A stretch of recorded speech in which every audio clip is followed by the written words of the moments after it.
Yeah, we're live. And I got the StreamYards set up so unlimited. Well, not unlimited. 4 hours at a time, but still unlimited now. I'm paying for the StreamYards. Got rid of the watermark. Got a whole new setup. I can change the background if I want. I'm going to leave it for now, though. Yeah, it's coming with lots of extras. Can change the color of the background for my name and the banner that scrolls across the bottom. Some pretty cool stuff. Anyways, looks like I'm still waiting for some people to start streaming into the stream. So let me just give that a moment and start handing. Actually, let me make sure this is being monetized. Send out the notifications.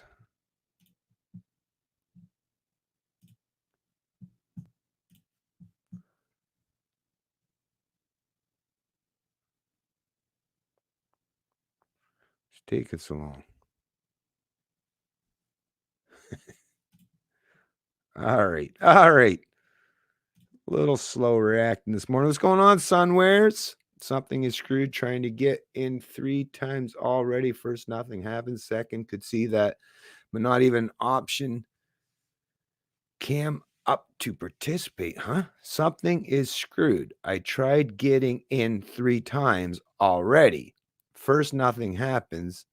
Second, could see chat, but not even an option. Cam came up to participate. Now you can't see live chat. That's odd. That is odd for sure. What's going on? Miscellaneous silliness. China must pay global reparations for sickening the planet. Don't cross streams. Winston, who you going to call? Hello, man. Hey, what's going on? Rainy Steps. So, like I say, just give it a couple moments here to stream in, and I don't know why you're having issues. There is going to be something I should have mentioned before too. Is with all this government stuff cracking down, and if anyone wants to make sure that you're protecting your internet connection and your privacy and stuff like that, there are free ones, but I think at this point in time might be wise to start looking into some of those subscription VPN networks, the virtual private networks, to help, like I say, to help us try to get around some of the suppression being used by big governments these days. I'm contemplating that myself, to be honest with you. Anyways, like I said, let me close this down. I just want to make sure. For some reason, I was having issues this morning too when I was trying to monetize the video. Every time I hit monetize and then I went to leave the edit, it said changes were unsaved, but I saved them. So I don't know what's going on. Monetize the video. Anyways, I'm going in now just to make sure, because want to make sure it's monetized. Try to get my couple bucks, right? Yeah, once again, it's turned off again. That's very odd. It's not giving me the option again to change. Why does it keep automatically turning it to off?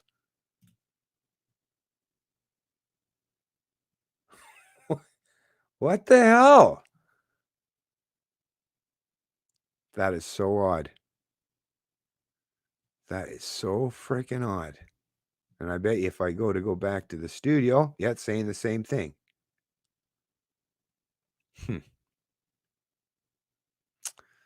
Well, it's going to be what it's going to be, I guess, right? Jesus Christ. Oh, dear. Oh, dear. Oh, dear. Okay, whatever. It is what it is. It is what it is, folks. It is what it is. I don't know. Like I say. Yeah. Hey, thanks for mentioning that. Rainy Steps. Hit the thumbs up. Great idea. Yes, please. Anyone that's already in the chat, if you wouldn't mind doing so. Hope everyone's doing fine today. As good as we can do, right? Trudeau needs to go. Yep. But unfortunately, as I've mentioned many times in the past, there are lots of your fellow Canadians that don't agree with you. So take it up with them, right? Defund CBC. Once again, love to. Not like I have an option, right? Once again, have to start talking to a lot of your fellow Canadians that are all against you. I can see your chat. I can see you. Yeah, your comments. I still can't see live chat. I wish I could. Yeah, that's weird. That's weird. If you're on a smartphone or a mobile device, sometimes you do have to click to open the chat. I don't know if it's a 3-dot thing. Like I say, I don't use my smartphone for much for internet. I use, laptops, tablet, actually not tablet, laptop, desktop, those kinds of, PCs and stuff. So I'm not sure with all that. But anyways, the first thing I wanted to cover before I get too far into this, and like I say, thanks for everyone. Oh, by the way, just in case mentioned too, Mr. G. Rich, thank you once again for another donation. I really appreciate that. Actually, was your donation. Maybe you were hearing what I was saying the other day when I was doing my stream, but it was your donation actually that allowed me to pay for StreamYards, which is why I now have it open. And I got, as you can see, my own little watermark at the top, my own branding, right? And I've got a few changes up. So yeah, I'm good to go now. I don't have to worry about time limitations or restrictions in terms of my streams. It's all set up now. And like I say, I really appreciate that. And it wouldn't have happened without your help, G Rich. So once again, appreciate the donation. And of course, your membership. Okay, so let me get back to this first one, which seeing as how they're messing with the monetization already. Anyways, which seems really, really odd. I don't understand because I'm supposed to be allowed to monetize these things. Anyways, I'll have to deal with that after the fact. Figure out what the reasoning is behind that. But I figured let's cover this first thing because it's a short. Now, we are allowed because of fair access policy. You are allowed to show some embedded videos. And because this is less than a minute long, I would imagine it should be good to go.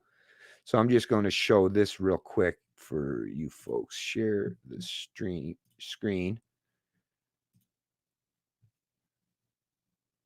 It's under here. There we go.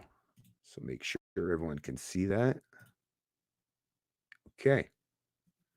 Like I say, just check and see how many people. Okay, so we got about 19 people in the stream. So yeah, I might as well just go with it there now. Smartphones, smart TVs can be hacked as per WikiLeaks. Oh yeah, can they ever? Yeah. Oh, if you got anything that's got a camera and a microphone, it might be a good idea to keep in mind, right? That yes, they're easily hacked. That's for sure. Free Julian Assange, right on. Finally got it 5 times retried. Well, sorry about the hassle, but at least you got it figured out. That's a good thing to know.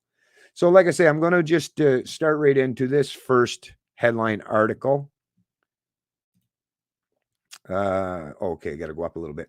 Coronavirus chin-ups at West Toronto Park. Man, an $880 fine. I better put the size of the text a little bit here. This was by Albert Delataja, whatever, Global News, April 15th, 2020.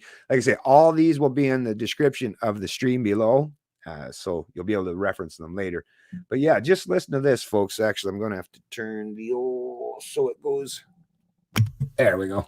So you can hear it from both sides. And Finley went for a run through Centennial Park in Toronto's West End on Tuesday. A bylaw officer interrupted his usual stop to do some chin-ups. He told me I shouldn't have been using the chin-up bar.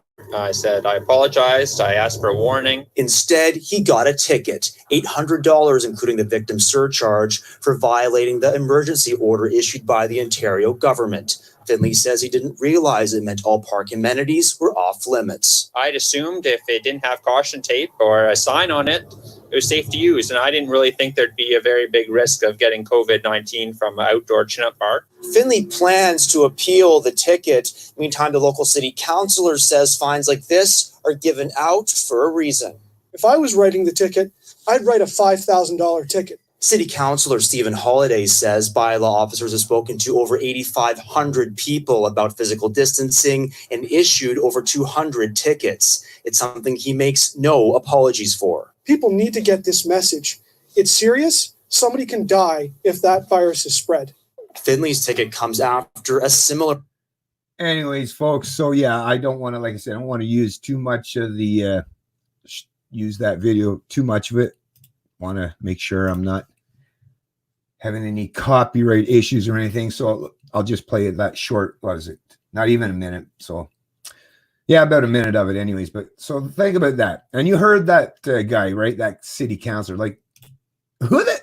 Nobody know this guy? This guy is so brave to be out there talking like, oh, I'd give him $5,000. Like, has anyone ever heard the expression, like, if the people fear government, that's called tyranny. You know, if you want freedom or any pretense of liberty, it's when those in government fear you, right? Fear the people. But does it look like they're fearful of the people? No, not at all. Not in the slightest. And why would they be? They recognize that Canadians are the most sheepish people basically on the planet these days. I mean, just so compliant and conformist, just basically doormats for the ruling class, right? And their media mouthpieces. So there's that. But I mean, the fact that these people would like, oh, I had $5,000. So think about it, $5,000, right? Depending on what you make, but whatever that would take to pay that off, well, that basically would make you whatever the Ontario government slave for, I don't know what, how long does it take you to make $5,000? Like you to take, not because you got to remember, you got to take all the taxes out of that, right? But how much would you before you could bring home $5,000 free and clear? A couple months? I don't know. But I guess what he's saying, yeah, I'd make you a slave to the government for a couple months if you dare go out and do chin-ups in a park all by yourself, right? With no signs to say you're not allowed. Like this is the kind of insanity that we're talking about. This is that authoritarianism that's been just lying under the surface. I've been trying to work Canadians out for a long time now. But as you can see, starting to show it's gradually it's popping its head up, and you're seeing, oh, there's where that I just didn't see it, Bennett. You know, sorry, man. I know I didn't believe you and all this stuff, but oh, look, there it is. Oh yeah. And just wait and how this starts to unfold as it continues on. And as these governments become more emboldened to say zero tolerance, right? And they're going to start cracking down on people's liberties. Like I say, wait to see how this plays out, folks. It's not going to be a pretty sight. I'm just going to warn you right now because, like I say, and well, I mean, I know a lot of Canadians will just, okay, give me my ticket. I'll go pay that. Would you like that in hundreds? I don't know. Anyways, like I say, yeah, sorry if a lot of my fellow Canadians just make me sick these days, but it is what it is, right? Not none of you folks, of course, because we seem to have a different breed there. There's something different about us people that care about our liberties towards all these other people that seem to just be more than willing to destroy them in a heartbeat, right? Thanks, Miscellaneous Silliness. Hit subscribe. Thank you for mentioning that.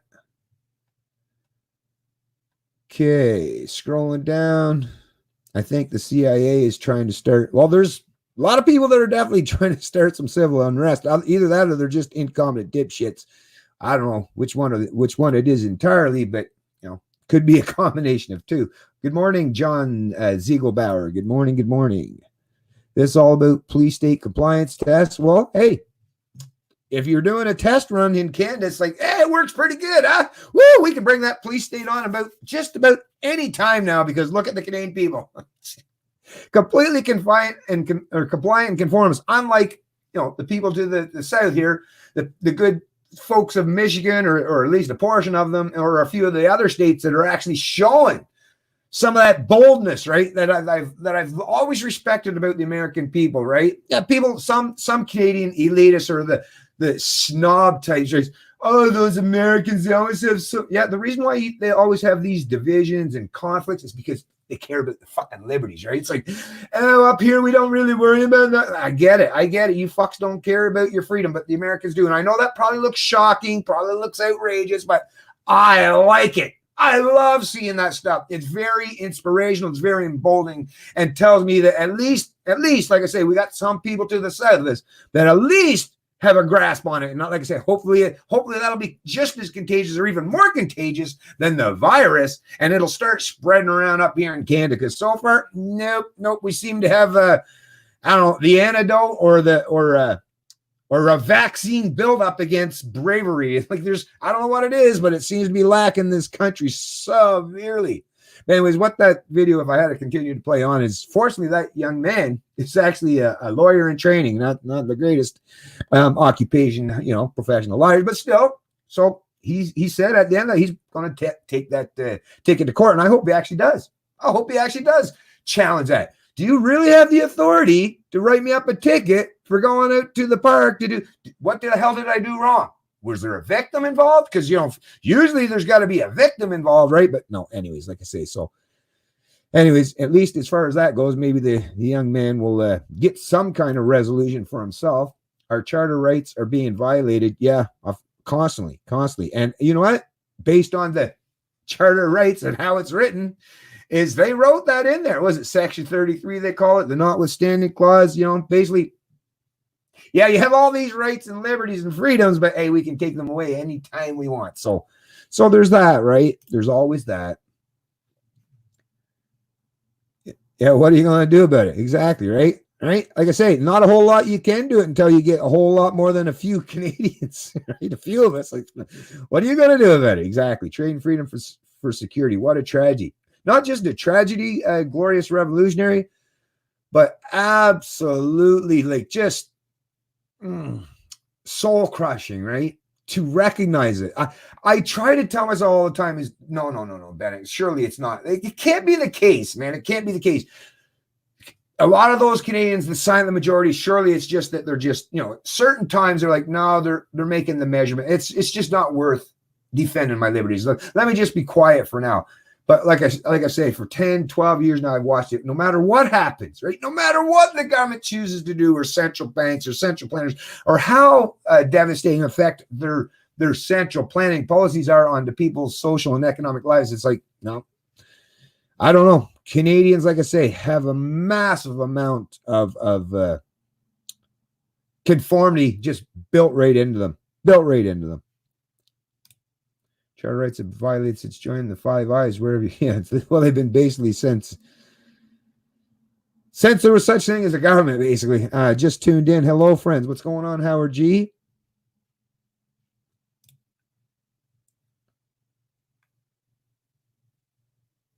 Okay. Good. Glad to hear that, gospel fisherman. Glad to hear that you've been sharing information and educating people. Yeah, that's really, really important. You have to at least put yourself in a position where you can push back against the rhetoric and come across as competent while you're doing so, right? Because that's what's going to destroy the bullshit, right? Narrative of a lot of people is having the competent ability and the knowledge to push back against the rhetoric that the media hacks are presenting. Because if you don't, they'll just try to make you look like an idiot or sort. So like I say, build up your knowledge, build up your resolve, make sure you're calm, cool, and collected when you're dealing with these people that are, repeating and regurgitating the political talking points. Because like I say, the most important thing we can do these days right now is to have the right information and be on the side of not just truth, but liberty, right? And I mean, sure, there'll be lots of people that will try to play through that cognitive dissonance and say, no, I reject your pretense of I should be free, right? Or I should have any rights or liberties. They might do that for a while, but eventually, like I say, especially if you take the stance, not just the moral and ethical stance, but like the just stance, and you can defend it properly and articulate your defense, then yeah, they'll come around eventually, or at least we hope, right? Oh, by the way, good morning, Rika. Yes, good morning. Hola. Peaceful civil disobedience will be required. Yes, that is a reality. And you know what? This is an area where a lot of people on the left, to me, these are the perfect times for the people that are disenfranchised with the system, with the status quo, with the establishment, right? With the ruling elite. And like I recognize, there are a lot of people on the left, a lot of those like people that would identify with Antifa or such. Like this would actually be a time to try to reach out and appeal to those people. Say, listen, I know we've got some differences and trust me, there's plenty of differences to go around here. But what do we care about? What are we all fighting for the most, right? Like, what is your grievance? What do you want? You want freedoms, right? You don't want a government to impose their mandates and edicts on you, right? That's what you want, right? You want liberties. You want your freedoms. Now, you want to do different things with your freedoms and liberties that I want to do, but you want your freedoms, right? Oh, well, so do I.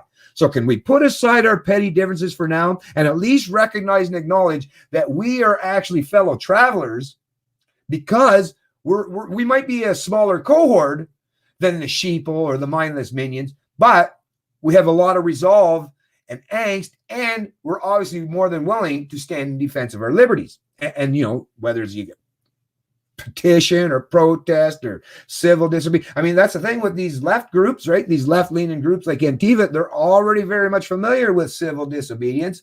So once again, and if you could do that, the optics, the political optics of the fact of, like, let's say, you know, the Proud Boys, right? Like, or some group that they consider far right or whatever, right? If there's a far right group, or I don't know, like in Quebec, Le Mute or whatever, the Wolf Pack or whatever you call it, you know, is always we're told is a far right, or, you know, any of these supposed far right organizations that are disenfranchised with the status quo, like I say, and the lefty, whether it's Antifas or, you know, some of these, I don't know what else to call them, because most of the time they want to identify as Antifa or whatever, but whoever they are, like I say, far left, far right, or anyone for that matter, is, yes, this is a perfect time to show that, yes, it's time to put politics aside. It's time to put, you know, your ideologies on the back burner and do what's right to stand in defense of liberty. And like I say, if you could come together, if the left and the right could come together and show some real unity and be an actual representation of a show of force of pushback against that kind of authoritarianism, then yeah, that would be it would be a very, very powerful message. So what I would suggest to anyone in this chat is, I don't care how you identify, left or right or independent, or like me as a libertarian, is like, I just don't play the political game, right? There is no left or right. It's right or wrong. It's not left or right. It's right or wrong, right? As far as I'm concerned, left or right, no, right or wrong. But yeah, like I say, whoever you are, whoever these people are that are disenfranchised and getting sick and tired of being, you know, under this kind of nonsense, it's only going to continue on, right? Unless people start showing a willingness to come together, show some unity, like I say, put their petty differences aside, and just at least put on a public display, right? Do it even if you're doing it in videos, streams. Let's come together. If people, like I say, if you're a lefty, if you're someone that actually normally identifies as on the left or the far left, or associates with Antifa, I'll bring you onto the channel anytime. And we can talk about the kind of things that we share in common and what we can do as a means to come together and really get some things going in this country. And I mean, seriously, folks, no more playing around. This, like I say, I've just watched this stuff for too long. And obviously I don't advocate for doing anything like I don't advocate for violence. I'm talking about peaceful resolutions and peaceful, like I say, whether you're talking about protests or whatever you want to do, like I say, but we have to do what is right now is completely absent and void, which is to show that politics has to be put at the wayside, and liberty and the promotion of liberty has to be brought front and center, right? That's just my thoughts on it, folks. And Tristan, we are still free on paper. Yeah, right. Well, it depends on who's reading the paper and how they interpret, right? It's another thing with government. It's always open to interpretation, and it's usually done in that way, right? Yeah. I don't know anything about that. Rights are definitely being trampled. Good morning, Gary. How you doing this morning? Punch buggy, no return. If you want to social distance and take a walk to the park, bring a baseball glove, a bat, a ball, and a bat. Does anyone get my point? If you want to social take a walk to the park, bring a baseball glove, a ball, and a bat. Does anyone get my point?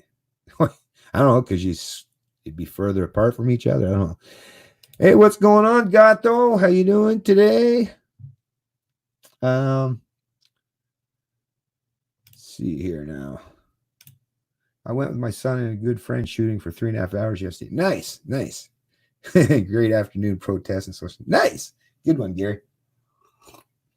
Sounds like a good time out with your son, right? Sounds like an excellent day, father and son day.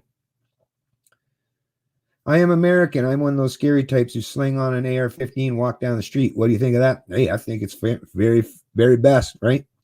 Very best. Got no problem with that at all. I know there's some people might take issue with that, but I'm definitely not one of them. I actually grew up, obviously I'm not American, I'm Canadian, but on the East Coast where I was born and raised in New Brunswick, gun culture is very, very prevalent in this particular section of Canada. And like I say, even kids is, I mean, just barely old enough. Like what? I don't know. I mean, I don't want to get into ages and stuff and start, get people in. But yeah, it was as normal as breathing as seeing guns out around, and actually like very, very responsible people. You're talking about people, right? You could get, and I've said this before, you get, 10, 20 guys together, all drinking, having a great old time out in the middle of nowhere in the camps, especially for snowmobiling season and stuff. And, lots of people got their guns on the walls of their camps and stuff, right? Or stuff. And I've never seen any bad incident happen. I've never even seen an accident happen, because most gun owners are very responsible people, and they usually teach their children to respect the gun and to be responsible themselves. So yeah, those people that are born and raised in a gun culture, I have a lot of trust in a lot of those people, a lot more than I would for, some of these hacks that like to say that they're against gun culture, but are they really? The virus is a complete, I don't get into that one. Burned out rage. I don't get into that. Sorry. Like I say, my streams are not going to be all about promoting fake or that this is a false flag. So sorry about that, but I don't get into that at all. Canada needs to repent and turn to God. Hey, what's going on? Zulugula. Anyways, if everyone, that's here, if you wouldn't mind hitting the like and subscribe, because like I say, I got to do whatever I can to try to get my video spread around, because YouTube, I don't know, like I say, I can't even seem to monetize this one. I tried to, and every time I went to do it, to reload the page or leave the page, it said I can't. I have to save the changes, but there was no way to save them. But anyways, so let me get to, like I say, so the name of the stream is obviously, Crackdowns and Contradictions. Well, kind of dealing with the crackdown already in the first one, but let's deal with some of the contradictions here for a while. So this is an article, as you can see, out of the Financial Post. Let me close up these ads. This is an article that says Matthew Lau. Let me just make sure that's popped up here. Yep. Matthew Lau, only government price gouging is allowed. Politicians roundly condemn the increase in hand sanitizers prices, but at the same time give their full-throated support to price gouging by the dairy industry.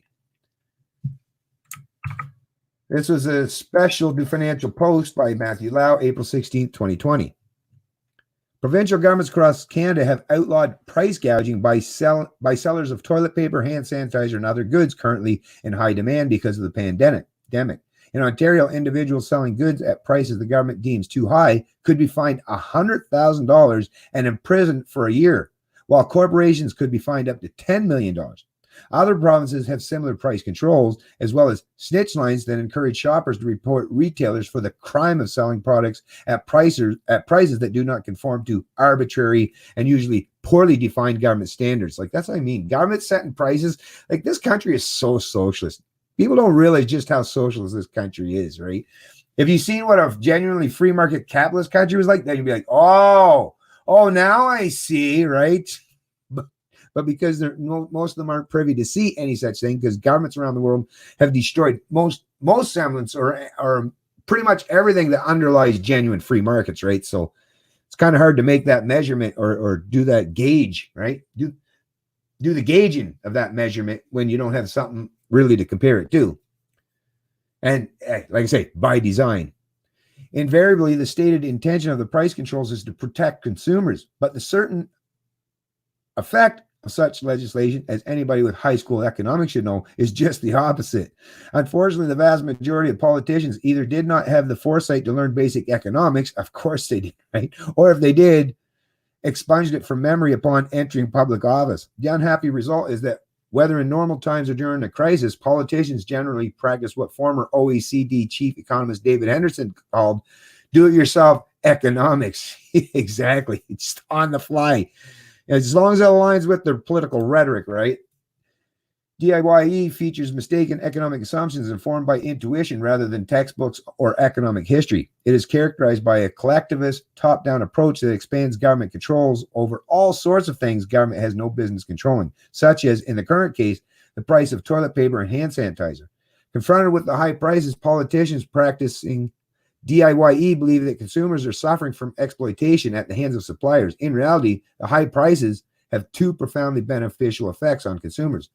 First, they are a signal of scarcity, and by discouraging people from buying more than they really need, prevent hoarding. If stores had price gouging on toilet paper, their shelves wouldn't have emptied so quickly. Empty shelves, of course, represent an effective price to the consumer of, yes, infinity, which is far higher than whatever might be called price gouging. Second, high prices encourage supply. By stopping prices from rising, governments weaken the financial incentive for producers to pump out a higher supply of whatever consumers are demanding. Exactly right. Econ 101, as it was mentioned earlier. If a shortage of supplies is like a building on fire, legislation against rising prices is like fighting the fire by disabling the smoke alarms and preventing the fire trucks from arriving. All it does is suppress the signals about and solutions to the problem. It does not actually solve the problem itself. It only makes things worse.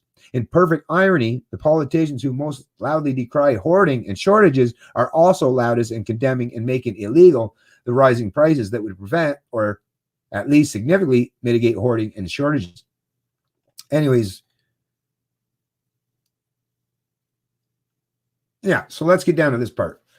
Here's another irony. Politicians roundly condemn the increase in hand sanitizer prices that is necessary to ration demand and encourage supply, but at the same time give their full-throated support to the decades-long price gouging of consumers by the dairy industry. Yeah. The clear consensus refrain of Canada's political leaders: rising market prices, bad. Government enforced price gouging, good. Yet another example of government enforced price gouging in the current crisis, Alberta Premier Jason Kenney's call to burden Canadian consumers who are finally getting relief on gas prices with protectionist tariffs on oil imports.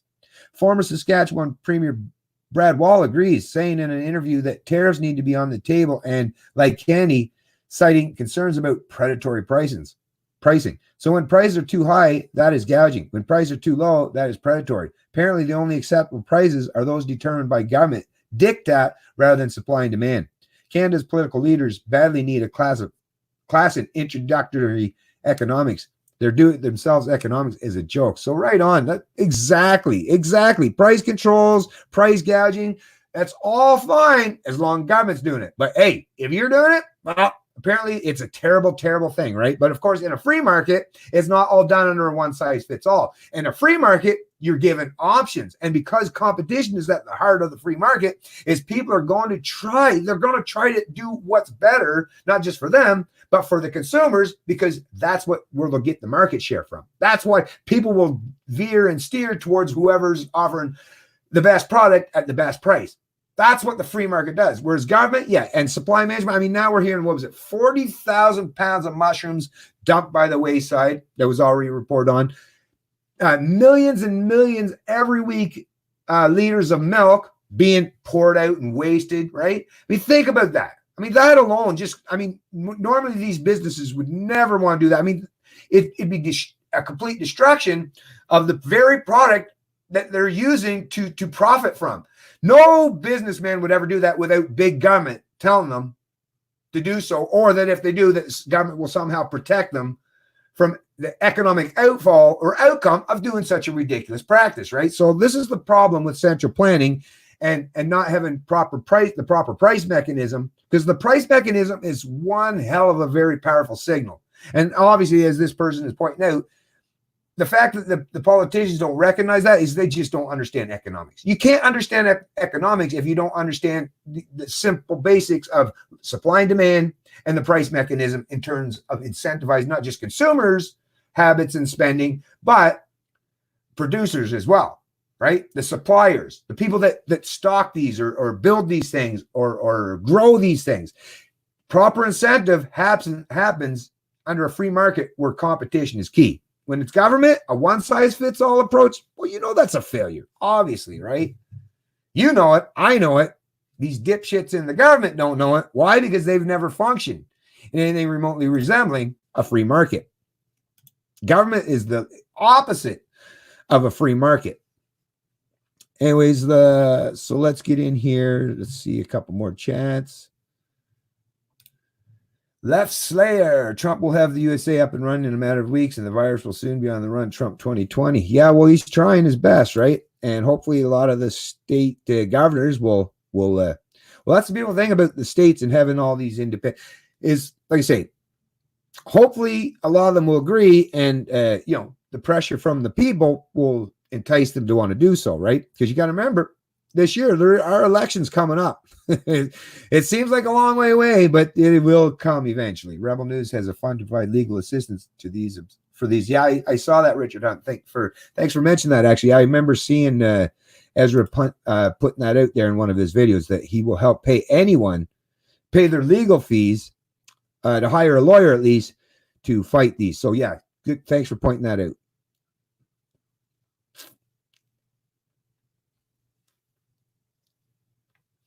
Okay. My dad is 80 years old and is completely in tune with what is going on. Very amazing. I told him, he's like, I see it, complete new world order takeover.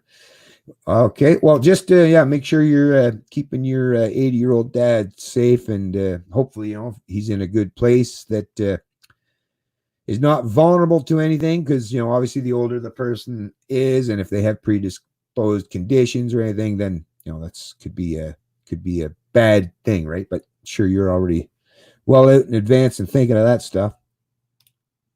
Govern, control, mind control, yeah.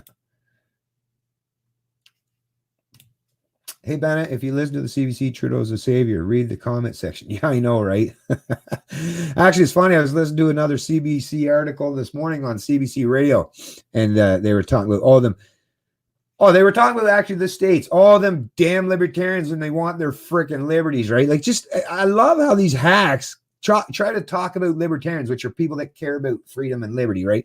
And in such a negative way.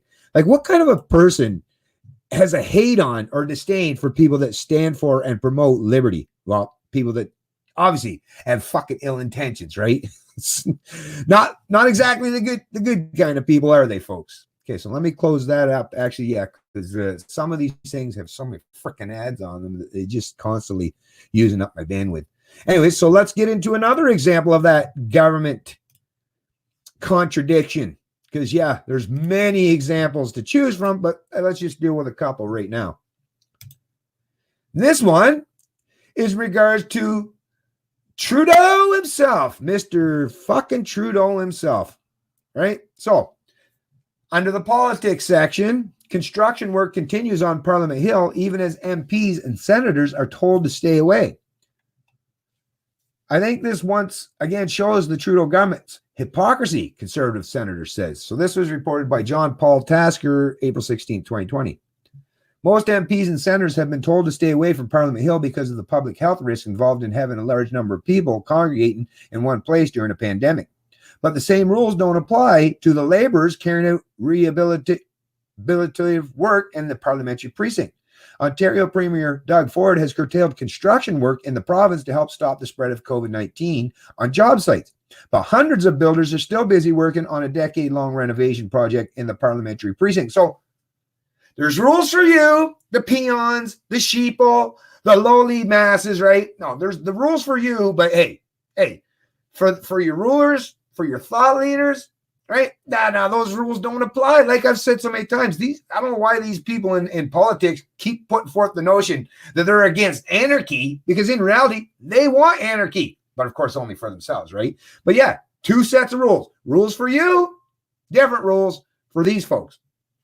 I mean, what more do you, and that's just in regards to the parliament. Then there's the millions of dollars of renovations that have taken place on Trudeau's, his that cottage or whatever that they went to. And once again, breaking the rules again. Trudeau breaking the rules. Oh, stay away from those rural areas. You might spread the disease, and they don't have the facilities to take care of these people in these rural communities. But yet Trudeau goes straight to a rural community up the cottage country in Quebec there so that he could, and what? And there's construction happening on that residence, or one of the residents. I believe it's that residence, but to the tune of millions of dollars as well. So once again, Hypocrisy rules the day from the ruling class. I mean, not like I didn't know this already, but hey, why not get it on record at the very least, right? So yeah, so there's that. Once again. Oh, and there's this one. Let me deal with this one. It's a little bit, it does have to do with COVID, right? All this coverage is basically covering COVID, but there's other extenuating circumstances and facts that it pertains to as well. And in this particular one, let me show you, but it's still a perfect example of a contradiction or a double standard, whichever way you want to look at it. Yep, there we go. So this is out of the Toronto Sun. This was back April 16, 2020 by Brian Passafume. Canadian border officers get new powers to turn back illegal crossers. Canada Border Service Agency officers are getting new powers to immediately turn back those who cross into Canada illegally. Put into force by Cabinet earlier this week, Blacklock's reporter reports that urgent federal order will allow officials to immediately return illegal border crossers to American soil, and if required, to U.S. authorities. Should there be some individuals who choose not to comply with the direction to return to the United States, the amendments would authorize the Canadian Border Service Agency to be able to issue a removal order at a point of entry to the agency may immediately remove the prohibited individual if necessary, wrote staff, who stated that simply quarantine illegal immigrants, as suggested March 17th by Public Safety Minister Bill Blair, was insufficient, right? Yeah, putting them all in. Yeah, exactly. But hey, think about it. Where's the contradiction here, you're wondering? Some of you have probably already thought about it so far, but yeah, remember all that time when people like myself or even some of the other reporters that were going down to the border, like Rebel contributors, or what was it even? I think Faith Goldie one time or something was down there. But basically the story and the rhetoric we were hearing by the thought leaders and the political pundits and Trudeau and his lackeys in the Liberal government was, oh, no, we can't. We have a safe third country agreement and there's nothing we can do. And, the UN told us we have to accept these refugees. And sorry, I wish there was more we could do, but hey, these are the rules. These people, unfortunately, they're getting through this loophole. That's how they're pouring across that Roxham Road border down there to the tune of tens of thousands per year, right? It was, no, we couldn't get anything done. And it took what? All these hospitals that were being filled up, the homeless not having places to stay because a lot of the shelters were being filled up by a lot of these illegal asylum seekers, right? Fake claims. I mean, come on, you're coming from the U.S., you're seeking asylum from the U.S., like, come on, give that a big old rest right there, because I'd rather, matter of fact, I'd be like, I'd love to go back the other direction. And there's Canadians that would say, good, be gone, Bennett. Listen, if I ever get the opportunity, yeah, you can kiss my pearly white one on the way out, right? So I swear, because this country disappoints me tremendously, and I don't expect too much to be changing. So yeah, actually, if I could trade places, yeah, bring all the illegals in you want, but I'd like to go the other direction, to be perfectly honest with you. But think about it. So we were told, nope, couldn't do it. Had to put up with it. Sorry, you got to pay for all this stuff. And I mean, there's crimes been committed by some of these people. There's lots of things that has happened. I mean, the millions or ultimately what might end up being billions of dollars. Then you have the 20-year gold-plated healthcare services that they're being offered that was reported on by the whistleblower, and I covered that in a past video as well. I mean, there's a myriad of things that has massive negative ramifications and consequences for Canadians by these illegal border crossers pouring across the border. But hey, all of a sudden now, well, the rules can change just like that. And look, now the Canadian border officers got the new powers, and they can turn them right there at that point. So rather than being baggage handlers or luggage carriers for these illegal border crossers, now they can say, nope, get the hell back.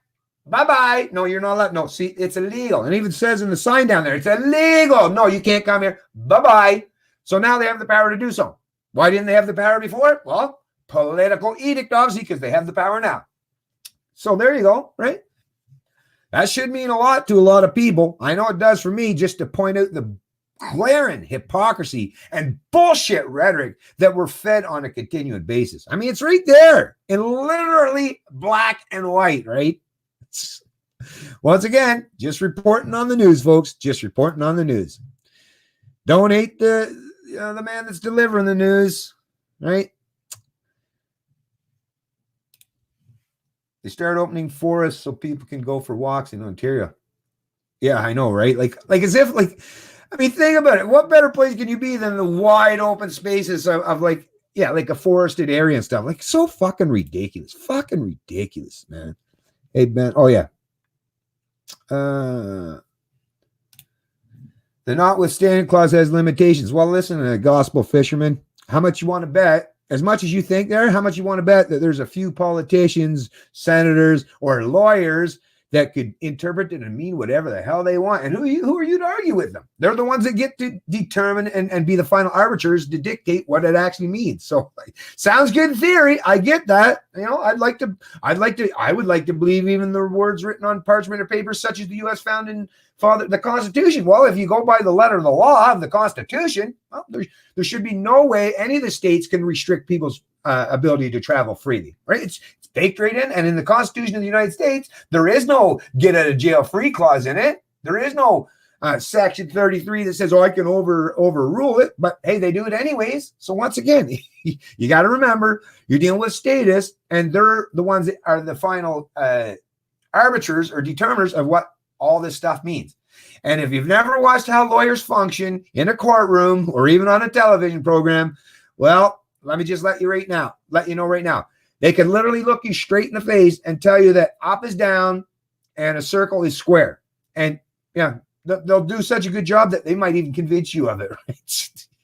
There's a reason why these people get paid a tremendous amount of money, because they are definitely professional liars, and they'll just interpret to mean whatever they want it to mean, which is why they don't really care about how many rules are on the books, as long as they're loose enough that they can be interpreted however they want them to be interpreted. Once again, sorry, but that's just reality, right? Yeah, yes. Well, yes, according to you and I, but say that while like test your theory out, right? I'm with you. I'm completely on board with you there, gospel fisherman. I agree with you, but test that hypothesis out sometime when the government tells you you're not allowed to do something, and say, oh no, well the Bill of Rights says I can. Try it out sometime. I tried that out, right? I found out with firsthand knowledge and experience going through my own ordeal. It's like, none of your rights, none of your liberties, it's all bullshit. It's just words written on parchment or paper or on a screen. And like I say, completely open to interpretation by those who are the ones that get to determine what they mean. So like I say, it's fun to believe, right? It's fun to believe. But your beliefs will be quickly destroyed the minute, like I say, the minute you step outside the bounds of what you're allowed to do, you find out how quick that you don't have any rights or liberties. You have privileges that they allow you.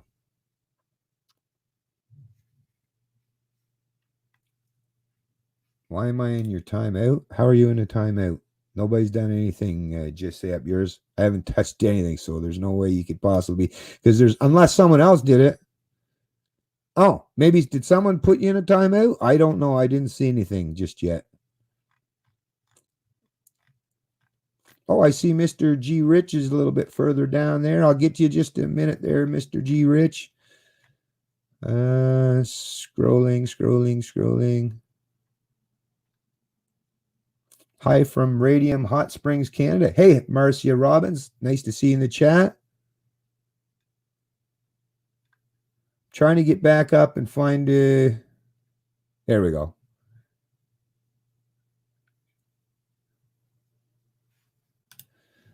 Man, I'm surprised that some people would show up for the stream openly support authoritarianism. If only they were there to debate Bennett, I would respect that, but all they want is spew bullshit.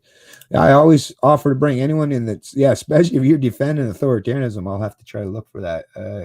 Canada's government is subversive and treacherous. We need to boot them out and start running their country properly. Once again, I agree, but unfortunately the we is quite small. What's going on, Tommy Gunn? With asymmetric spreaders who have never been tested for COVID, the numbers are actually 10 times higher. There could be their numbers. They're saying actually, what was it, 50 to 85% higher the numbers could be, which if that's the case, that means the fatality rate is way, way lower than it's being. That's the thing. If there are that many more people that actually have the virus, and there's that many people, the number of people that are dying, that number is still valid, then think about it. That changes the equation entirely, right? that massively reduces the fatality rate to the point where I've seen reported, and we'll get to that a little bit further on. Actually, that's some of the stuff I'm going to be covering in this article, is that, yeah, that means the fatality rate is down low enough where it's basically akin to the common flu. And I mean, obviously, we don't shut down entire economies, go into almost full on authoritarianism mode because of the flu that comes around every year, right? But yeah, should I cover that now? Actually, let me see. So yeah, so since you brought it up, let me get to that then. And sorry, Mr. G. Rich, I will get to you shortly. I'm just trying to keep things going so that when things are fresh in my mind here. So let's get, since you did bring that up, let's get right into it, shall we? Shall we? And it is the Reason Magazine article. Okay.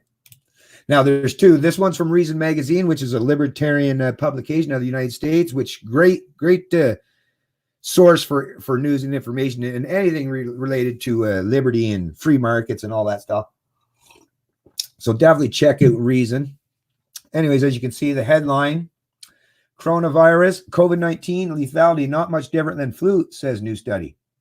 Possible really good news from a population screening antibody test study in Santa Clara County, California. This was reported by Ronald Bailey, April 17th, 2020. Get out of that. Between 48,000 and 81,000 residents of Santa Clara County, California, are likely to have already been infected by the coronavirus that causes COVID-19, suggests a new study by researchers associated with Stanford University Medical School. The researchers tested a sample of 3,330 residents of the county using blood tests to detect antibodies to determine whether or not they had been exposed to the coronavirus. If the researchers' calculations are correct, that's really good news. Why? Because that data will help public health officials to get a better handle on just how lethal the coronavirus is. And if researchers are right, it's a lot less lethal than many have feared it to be. Currently, the U.S. case fatality rate, that is the percent of people with confirmed diagnosis of COVID-19 who die, is running at 5.2%. But epidemiologists have known that a significant proportion of people who are infected are going undetected by the medical system because either they don't feel sick enough to seek help or are asymptomatic. For example, recent research in Iceland suggests that about 50% of people infected with the virus have no symptoms. Wow, right? In the new study, the researchers sought residents through Facebook to whom they could administer the antibody test. The results were an unadjusted prevalence of coronavirus antibodies of 1.5%. After making various statistical and demographic adjustments, researchers calculated the likely prevalence ranged from 2.49 to 4.16%. At the time that these tests were administered, there were about 1,000 confirmed COVID-19 cases and 32 deaths from the disease in Santa Clara County. The upshot is that these prevalence estimates represent a range between 48,000 and 81,000 people infected in Santa Clara County by early April, 50 to 80-fold more than the number of confirmed cases. Using these data, the researchers calculated the infection fatality rate, that is, the percent of people infected with the disease who die.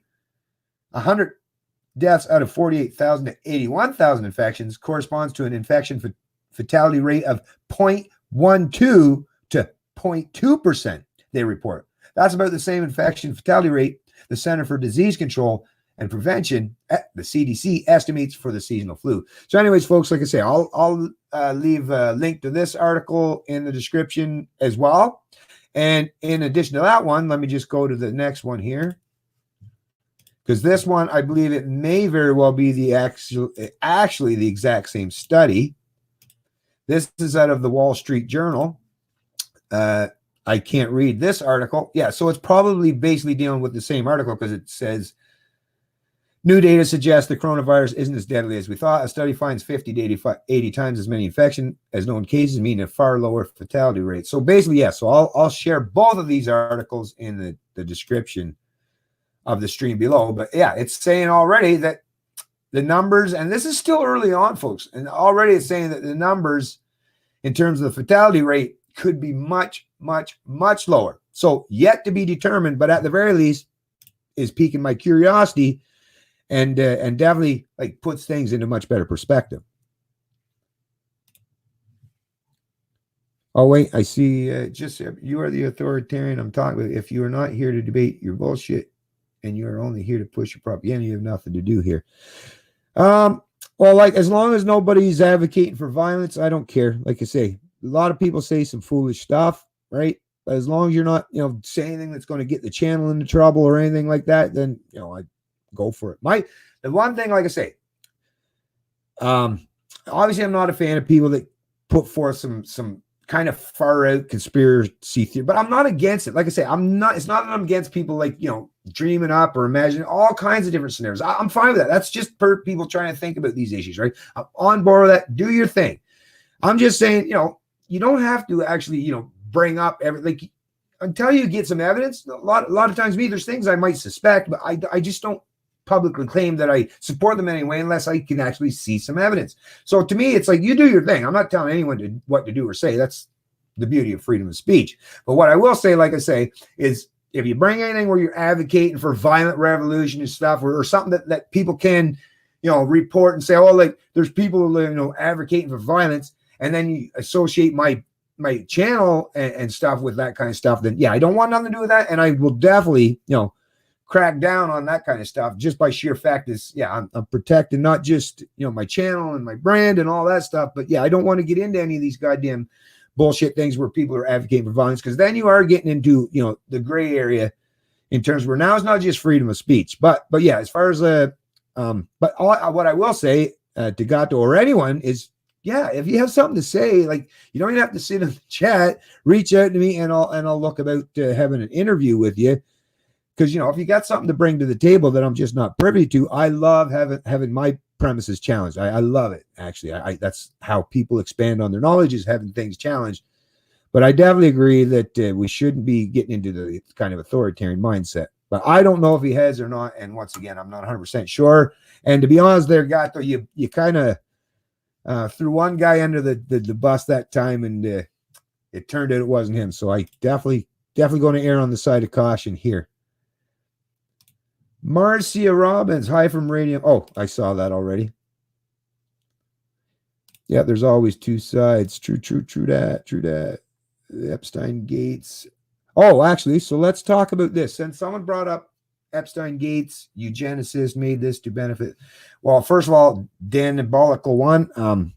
As far as the whole Gates thing, like I say, there's definitely some news coming out in regards to Gates. Now, does it have to do with eugenicists or this global? No, but like I say, for a little clarity on things that do have to do with the Gates Foundation, and from what I'm seeing reported by any media organization so far, and where it does seem that there's some credibility involved with it, right, is this article. Let me bring it up. This one's out of Yahoo News.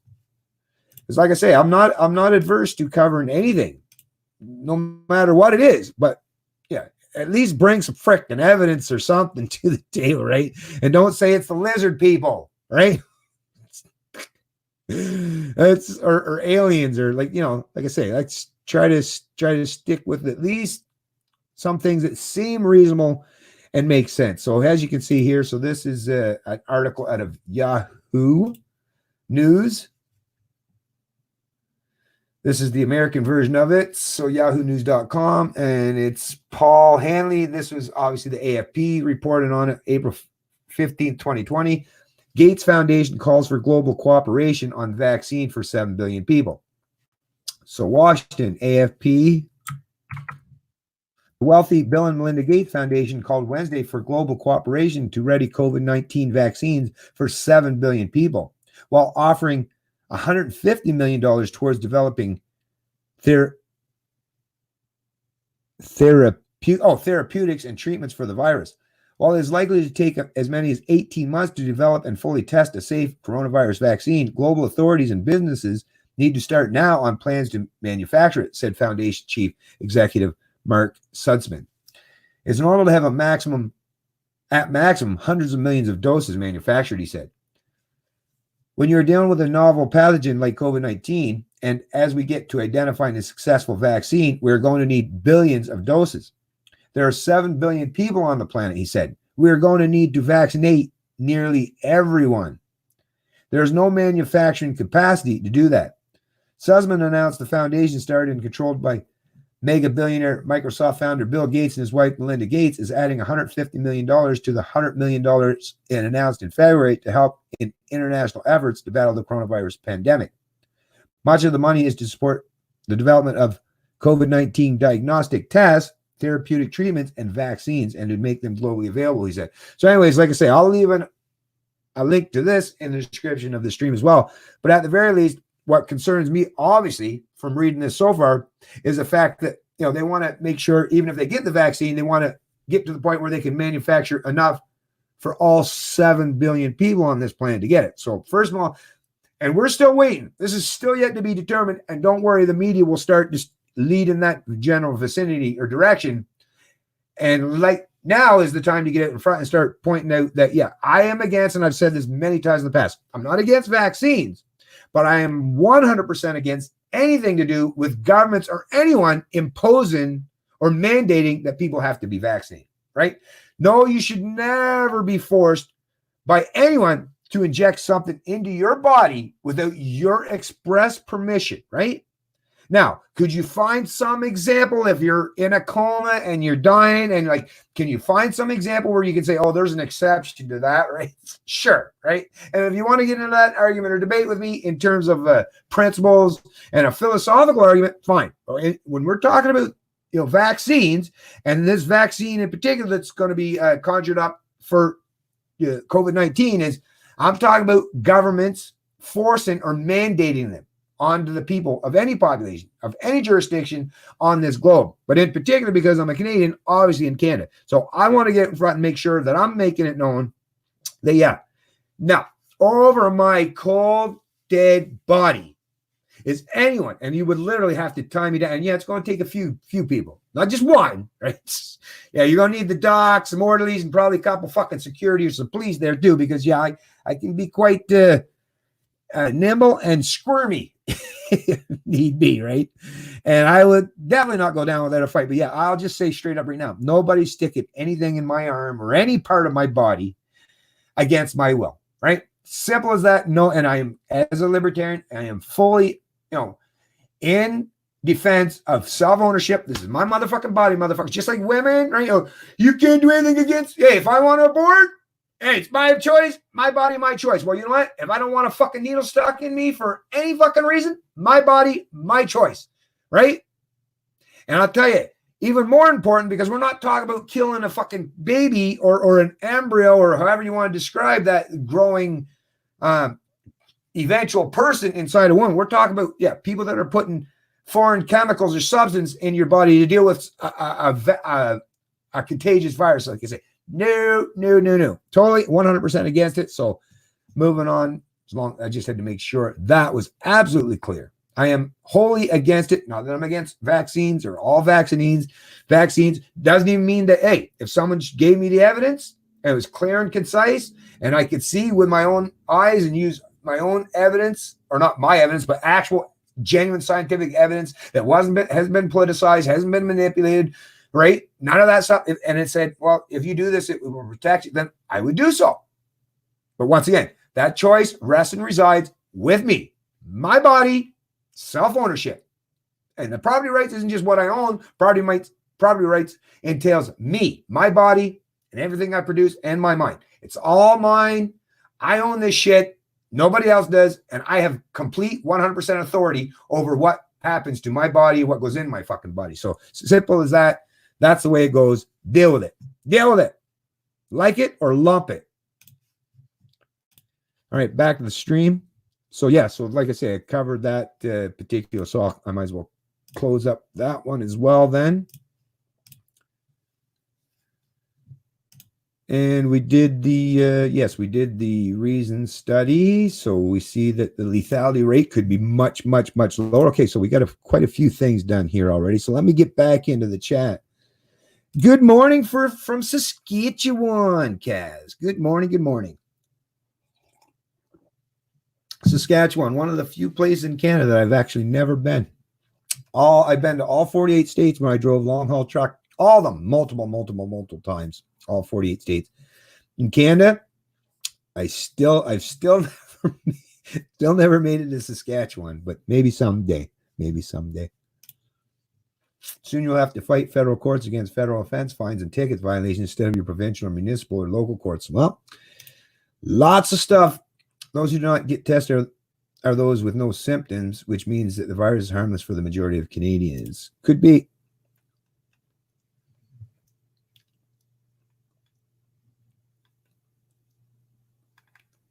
Mm-hmm.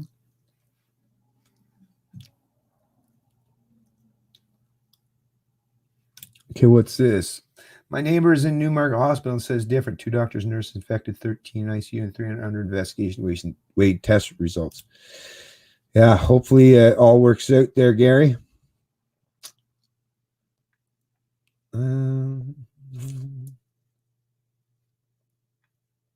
Okay, trying to get beyond. Oh, there we go. There we go, Mr. G. Rich. Good morning. What's happening? By the way, Mr. G. Rich, I mentioned it earlier on in the chat, but I don't think you were in there. Or in the stream. I don't think you're in there just yet, but thank you very much for that donation once again. Actually, if you noticed, the reason why I got my own not watermark, I guess branding up in the corner now, my CL family thing there, got it up in the corner now, and I changed the colors around a little bit, as you can see. It's going to start customizing, and all thanks to you, because I was still waiting for my YouTube payout. That's still still probably 4 days away yet, but I used that donation that you generously, you're very kind, like I said, very, very kind, but thank you very much, because that was actually what I used exactly and precisely to get, so that I could pay for StreamYards. And I didn't realize that it's in American funds, so thank goodness for I already had a few dollars in there, because it's $25 per month.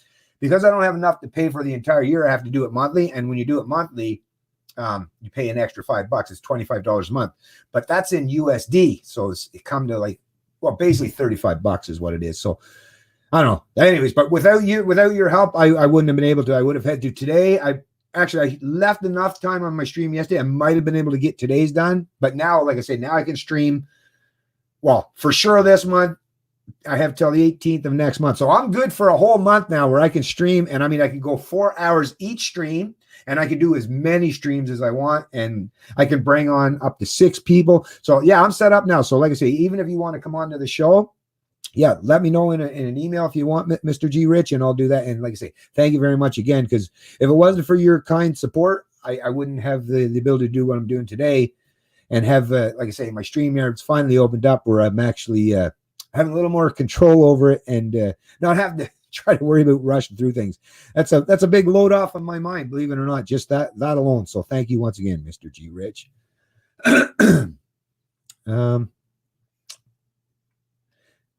Yeah, I heard something about respirators not necessarily being beneficial for depending on some cases. And so, yeah, that's the thing. Now that doctors are starting to learn more and more about this stuff, is hopefully they're realizing that, in some instances, maybe the ventilators aren't necessarily, or respirators or ventilators aren't necessarily the best options. Anyways, like I say, there's definitely some smart people in the medical fields, in microbiology and in other areas that are definitely, doing a lot. The ones that aren't playing politics, those are the people that we got to rely on. And there's some really, really smart people in this world, and in this country, in the US, lots of places around the world where there's a lot of really smart people that are hopefully going to come up with a lot better methods to help not just reduce the risk, but to reduce those fatality numbers as well. So always good to know. I just wished there was more of a free market environment for these people, because it's very heavy. That's one thing. The medical field's very heavy regulated, very top down heavy from big government regulations and bureaucracy. I wish there was a more free market environment, because I think things would be sped up much, much quicker if we were in a more free market environment in terms of people that are in these particular fields, right? Okay, if I was a heavy smoker or had diabetes, heart disease, I would be very cautious. Yes. Yeah, that's same with me. Yeah, wouldn't want to have anything that compromises your lung capacity and stuff, because it definitely seems that the lungs take a heavy brunt of the the negative fallout from contacting the virus.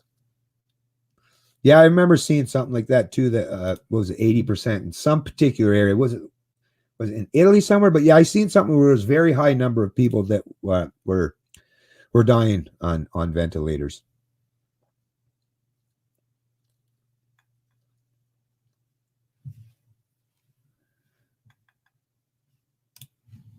They knew the Kool-Aid. Oh, they need a Kool-Aid emoji.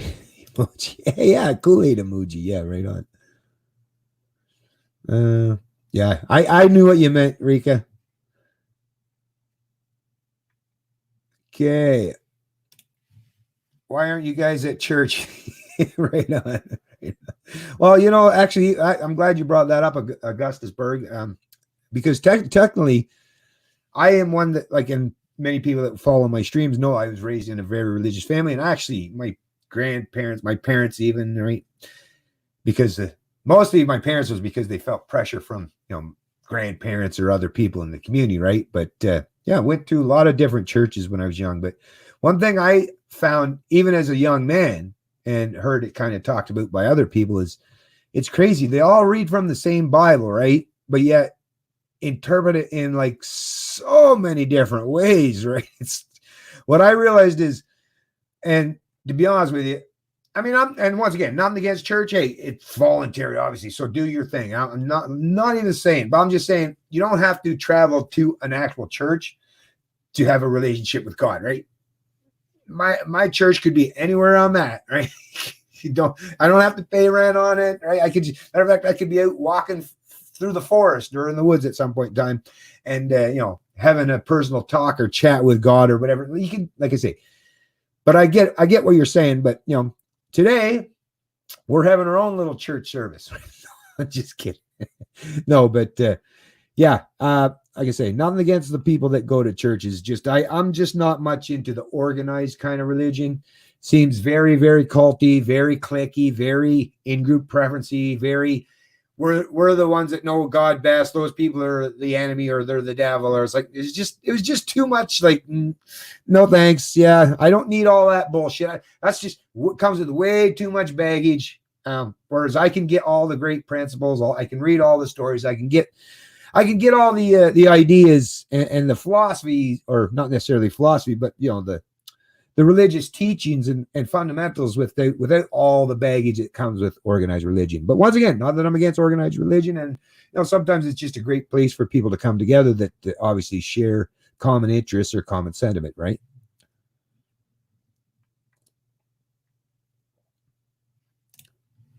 Post signs of protest and communicating. Windows, doors, fences, trees, poles, no signs. Can windows, side of trucks? Yeah. Like I say, at the very least, you got to make it known that you're not willing to put up with this. Anything, even if it's just changing your profile picture or something. Just do something to show that you're defiant in some way, and you're not willing to just go along to get along, right? That's because every little thing you do will embolden someone else, right? But maybe it's just sharing a meme. I don't know. There's so many things that we should do. But yeah, at the very least, show that you're just not going to go along with whatever the hell these thought leaders or the politicians, the political class are telling you, right? You got to show some resolve here, folks.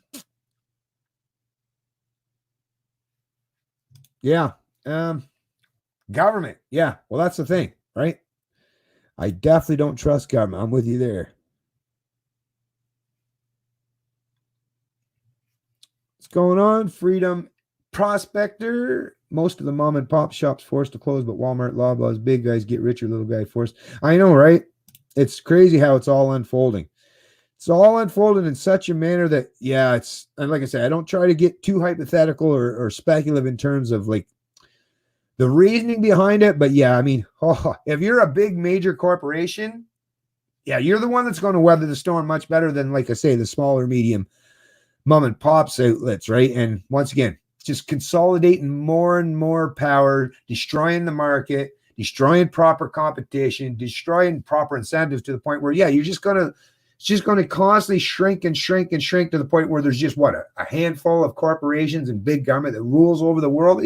That's just not good for anybody. Like, no matter how you look at things, for wages, for competition, for innovation, for creativity, for anything remotely resembling freedom or free markets, it's all bad news. more consolidation of power or solidifying of power in the hands of a smaller and smaller group or monopolized group, it's bad. Like, I don't care who you are or where you come from or align with politically, it's a bad idea. It's just a terrible idea.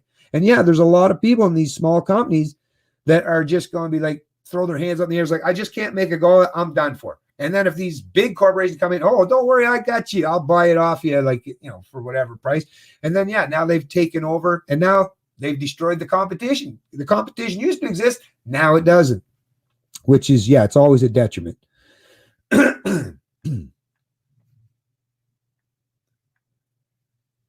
Hey, what's going on, Mama Bear? Hey, how you doing today? Tam. Patty cakes and little potato need to be probably some bigger play. War is coming. The big beer bug is the spark. The beer bug is the spark.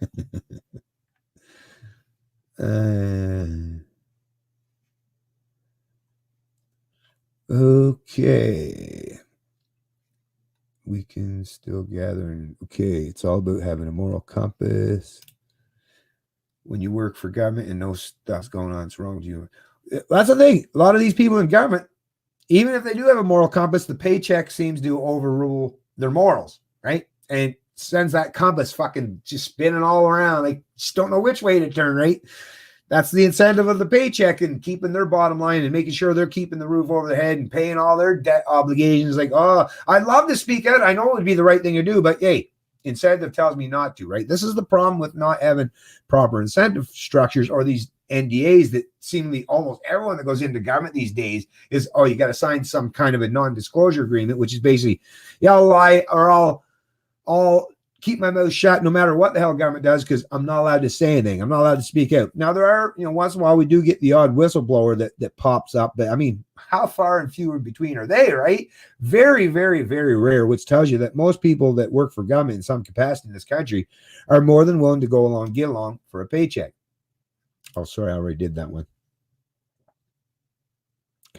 Pulp mills across Canada are not essential service. Well, that depends because pulp, right, is how you make like pulp and paper is in a lot of things we do, and the pulp industry that's the thing. Unless you know what all these things are used for, then it's really, really hard to say. And that's the other problem with government trying to suggest what is essential and non-essential. Once again, that can be completely speculative and subjective, right? So who's determining what's essential and not essential, right? Once again, that's in the hands of central planners and politicians. So get some coffee on the go this morning, do you, Mama Bear? Right on.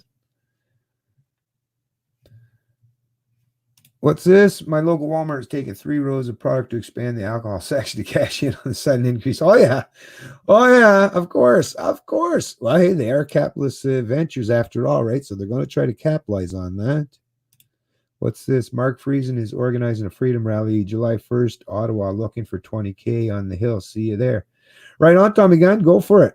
I suggest that would be probably a good idea. Get out there and go to Ottawa, and hopefully there are lots of people that'll show up and show that Canadians are chomping at the bit, and there are a substantial portion of them that are willing to speak out vocally against it. I'll see what the turnout looks like. I'm not going to hold too much hopes out because, like I say, I recognize that a lot of Canadians are conformist. And like I say, hope for the best. And we'll, like I say, hope maybe Canadians will surprise me. If Canadians surprise me, maybe it would, change my position or attitudes towards most Canadians. But like I say, I'm still going to err on the side of I'll probably be able to say, yeah, told you so. But like I say, wish everyone the best for any venture they're trying to at least show there's a willingness in this country. Let's rally, give each of his family members $1 million fines or arrests. Sure, with that one. Yeah, name one person government. Exactly. Well, you can't do that. It's a trick question because just by sheer fact that you're in government, you're already breaching some of those morals or ethics that they claim to uphold. So theft is immoral, right? Well, if you work for government, well, you're being paid by forced wealth and income redistribution. You are being paid directly from the proceeds of theft, right? So there's that. I mean, you're already right there, whether you want to call it accomplice or the recipient, and you know it. That's the thing. To go into politics, and if you don't know that, then you like what kind of person goes into a position that doesn't even understand the implications of what their position entails, right? If you're ignorant to what your position actually entails, well, that's once again, that's your own failure. And these are people that if they don't even understand that, if they're that much of a fail, then are they really competent enough to be in these positions? I wouldn't say so. Well, first of all, their authority is wholly illegitimate, and I can prove that in 4 questions. And I don't even have to be the one answering the questions. Anyone that's on the other side of the 4 questions could be the one answering the question themselves. And just by them answering the questions honestly and forthright, they'll come to the same realization as I do or anyone else who thinks critically, who understands objective logic or reason, is there's no such thing as legitimate authority when you're talking about government, right?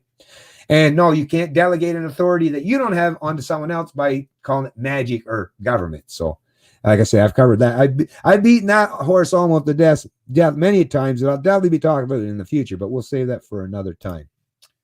We have a limit on eggs. An egg farmer here says he has plenty to sell suppliers, but they're not buying them. He is selling his chickens plucked and clean, 5 in a bag for $25. Nice. Right on. Pick yourself some up. If you got a deep freeze, stockpile. Nothing wrong with having lots of chicken anyways, right? But yeah, it's a shame that anyone has to destroy any of these things, right? Because there's a lot of people, obviously, that could really use these things. A lot of poor people that could really benefit from these things rather than being thrown out or wasted or squandered. What's going on? Anyone hear about the man in Calgary feeding the homeless, and the Calgary police showed up and gave him a $1,200 fine? Are you fucking serious? From feeding the homeless, and they showed up. It wouldn't surprise me, Mr. G. Rich. It would not surprise me in the slightest. Sickening. It's sickening. I mean, think about these order followers. Who would do such a thing? Like the fact that you're willing to put aside your own humanity, right, for that paycheck or just to be a mindless order follower. That's why I don't trust them, folks. You can't trust people who are willing to do such things. I mean, obviously they're not trustworthy just by sheer fact that they'll cause harm to people just because a politician told them to do so, right?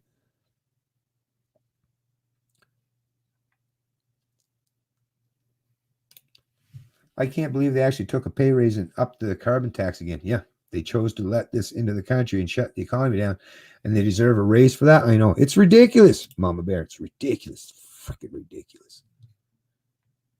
Okay, scrolling down. Oh, cool. What's this? My sister-in-law got a $2 raise at Walmart during this. Yeah, well, actually, that's the thing with, I'm glad you brought that up, Gary Show, because actually, like I say, I know lots of people. My wife's in it, in the grocery industry and stuff too. So listen. And I think they got a $2 raise as well. But here's the thing.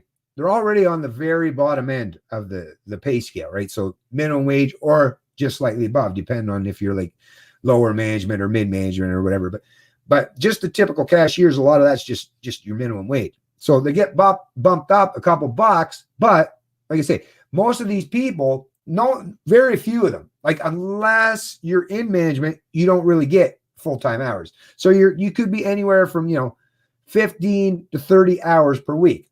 And how this is set up, and if you've checked into it, and my wife informed me of this, is that $2 top up only happens, well, at least for the ones that I am aware of. This might be different for Walmart, I'm not sure, but the ones I'm aware of, that $2 top up only happens after you've put in at least 20 hours. So if you work 22 hours, right, or if you work 20 or less hours in the week, which a lot of part-timers do, you're not going to see that $2 at all. But even if you work, let's say 25 hours per week, it's only the 5 hours that you're going to get the extra $2 an hour. So that's $10 for the week.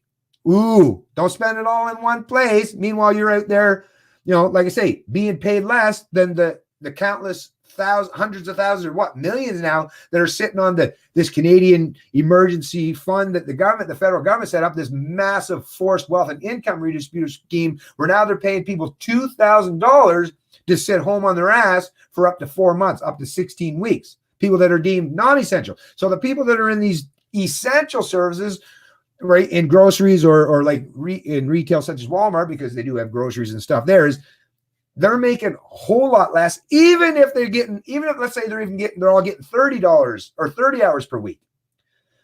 $2 an hour over that extra 10 hours, which is above the 20 hours, that's still only 2 times 10 hours, $20. Like I say, don't spend all in one place. But in reality, they're still making a whole lot less than the millions of Canadians who are now sitting on their ass making $2,000 a month.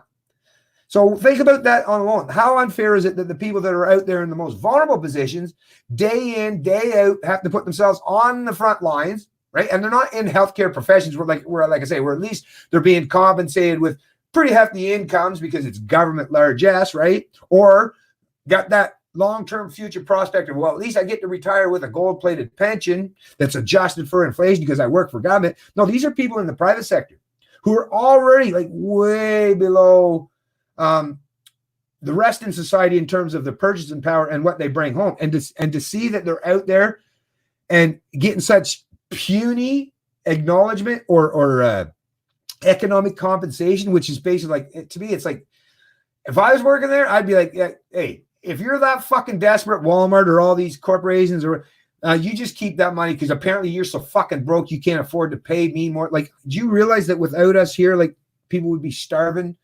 There'd be millions of Canadians starving in the street if the people that weren't part of the entire supply chain. But the fact that they're being paid less than those who are, like I say, non-essential at all. Like, well, I mean, one day I'm probably going to do a whole video where I'll just go on like an hour-long rant on that bullshit alone.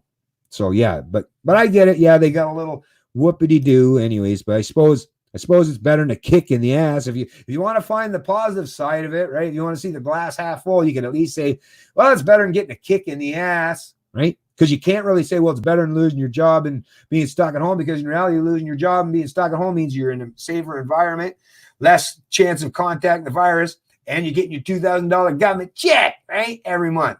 So actually, the people at home are doing much better. Like I say, in safer environment, getting to live in the luxury and comfort of their own home, right? Don't have to commute to work anymore, and they're getting the big bucks. So there's that.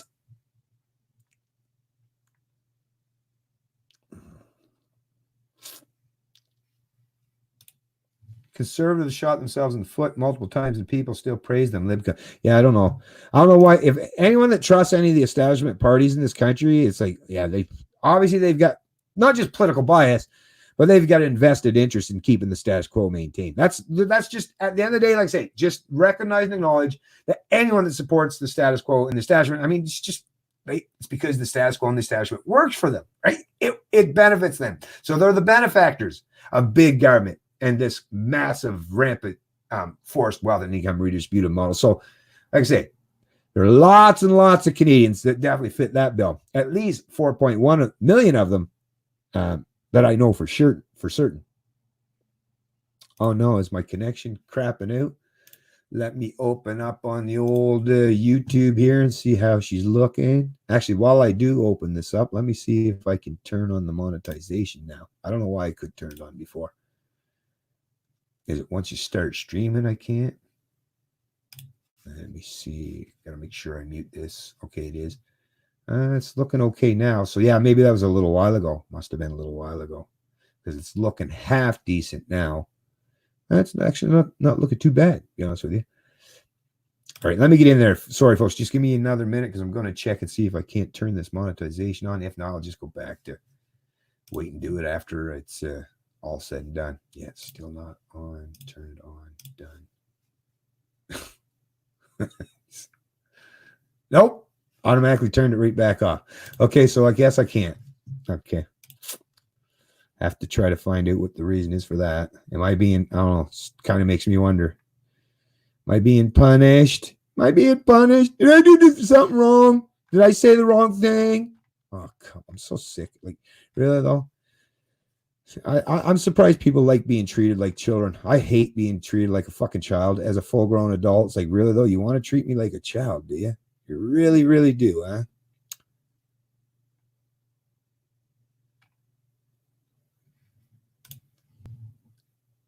Glad you put it to that. Yeah, right on. I did for sure. 100%. Yep.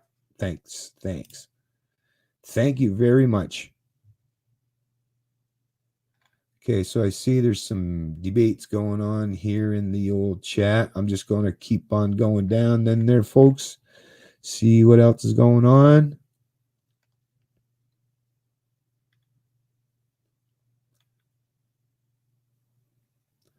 You're well versed in Canadian law. What is the question? Oh, someone talking amongst each other. This is my church. Right on. Pastor Bennett. I went back to the butts out of boredom over this.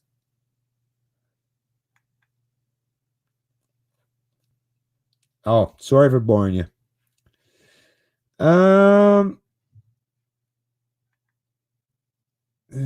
Gary wants to know why he isn't being paid for his time and effort in defending himself. Oh, he must be talking back and forth with each other.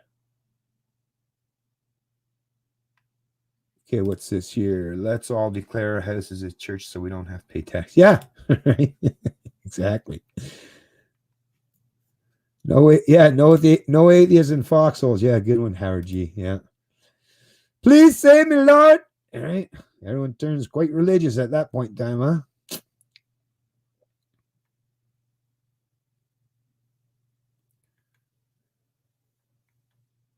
Okay, I'm just trying to see. I know lots of the chat is just you folks talking back and forth, which is great. Glad to see that everyone's having their own conversations in the chat. Flu vaccine equal COVID connects the dots. Elizabeth M. Hey, thanks for joining the stream, Elizabeth M. If you haven't already, if you wouldn't mind hitting the old like button and subscribe to the channel, would be really appreciated. If you have old paper. Okay, so still going. So I don't see much in terms of questions here. Like I say, it's glad to see everyone in the chats having some conversations. Oh, that's nice to see. Well, Jake said he'd like to go. So, hey, Jake, if you do, you obviously were here probably when I was mentioned the comment up above when someone was saying in the chat that Mark Friesen is organizing. So I guess if you go on Facebook or Twitter, yeah, he's on both.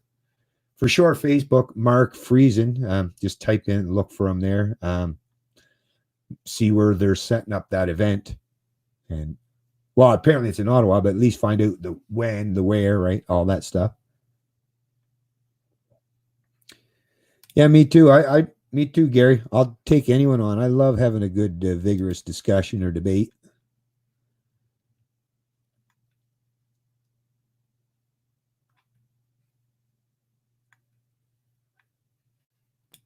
Time to make some clam chowder that I've been craving for weeks now. I glanced quickly and saw I will bake my clams every time.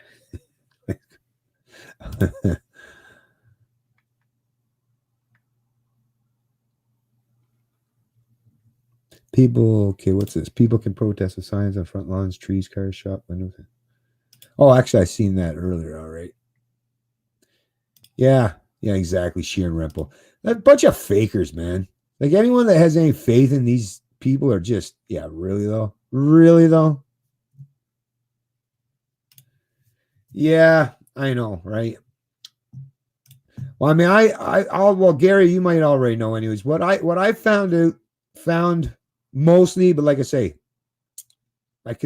my suspicions were pretty much confirmed, which kind of disenfranchised me a lot with the PBC is I firmly believe that because, well, here's my thoughts on the whole thing. Because when Maxime was running for leadership of the Conservative Party of Canada, because he was doing so well on the ticket all the way to the last ballot, right? Winning every ballot, Maxime had the most support all the way as they were going down, and they were, reducing the numbers and getting to the final participants or winners of the actual leadership race.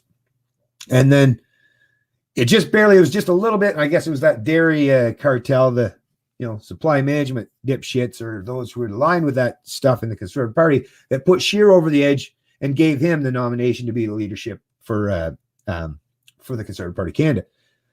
But as was talked about so much when in the lead up to that leadership race was how Maxime Bernier had the support of not just conservatives, like real conservatives, but libertarians as well. So there was the libertarian wing of the conservatives. Like, really, there's a wing of that in the Conservative Party? Where the hell are they? I don't know. Anyways, They're not even like the minarchist type libertarian. Like to me, there's the philosophical libertarians like myself that actually just understands logic, philosophy, truth, and just use those that formula to determine and dictate what reality actually means to me, right? And then there are the political libertarians that are willing to allow some contradictions to roll around in their mind so that they can participate in the political process. And those are people that are called minarchists. So they believe in government still. They still believe in handing over like authority to these politicians, but they say we're going to restrict and restrain their ability to do too much. So those people, I'm usually like, okay, at least I disagree with your premise, but hey, at least if we're fellow travelers, I want to go much further than you, but at least we're traveling in the same general direction. But these ones that are, I don't know, libertarians in Canada in particular that are part of, because if you're a libertarian in Canada and you're into the politics, well, we have a Libertarian Party of Canada, and there's lots of people that support the well, I mean, small in number compared to the rest of society, right? But the political libertarians, the minarchists, like they support the Libertarian Party of Canada. I mean, it's a Libertarian Party, right? But if you're in the Conservative Party and you're claiming what you are is you're like a conservative that wants to pretend you're rebellious, right?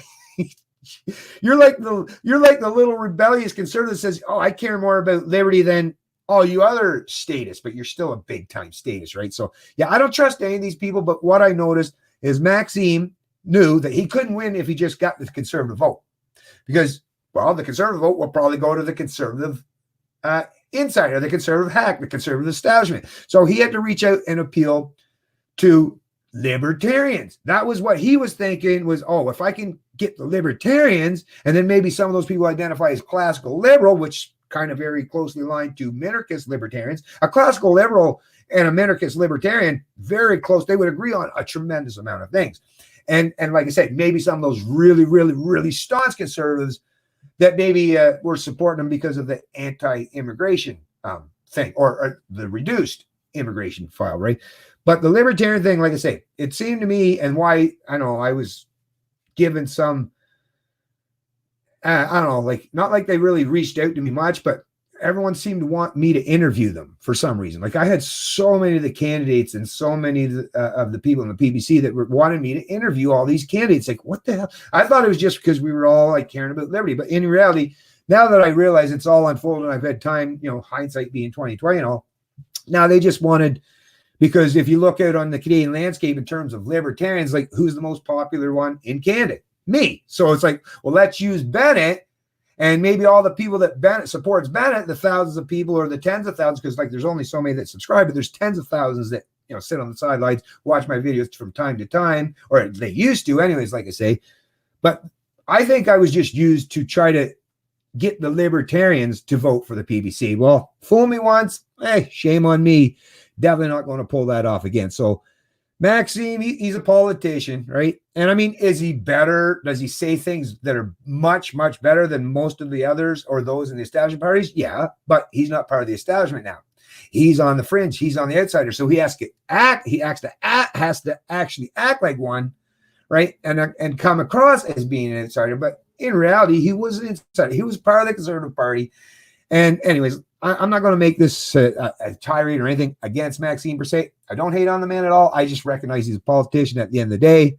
And a lot of the people that ended up being his candidates of choice and the people that supported him seem to be a lot of insiders themselves and a lot of conservatives that weren't libertarian by any stretch of the imagination, but they wanted to reach out and appeal to libertarians to vote for them. Right? It was all political opportunism as far as I'm concerned. So yeah, no, if you're a libertarian and you care about liberty in this country, and you want to play the political game, then support the Libertarian Party, because at least that way you'll know you made a principled vote, right? And you'll know that it wasn't wasted or squandered. And because yeah, that's where I'm at in terms of the PPC these days. Is I mean, I am still considered a founding member and all that crap, but yeah, it's like I say, hey, I tried, I gave it a valiant effort. And I would have never known. That's the thing. I would have never known. I would have been speculating. To this day, I'd be speculating. Well, what was it really about? What was the PPC? Now I know. I had the anecdotal evidence. I had lots of evidence. I have lots of anecdotal evidence that I've gathered, and it piled up and suggests that my premise, what I think about it, is pretty correct and accurate. So yeah, so there's my thoughts on that anyways.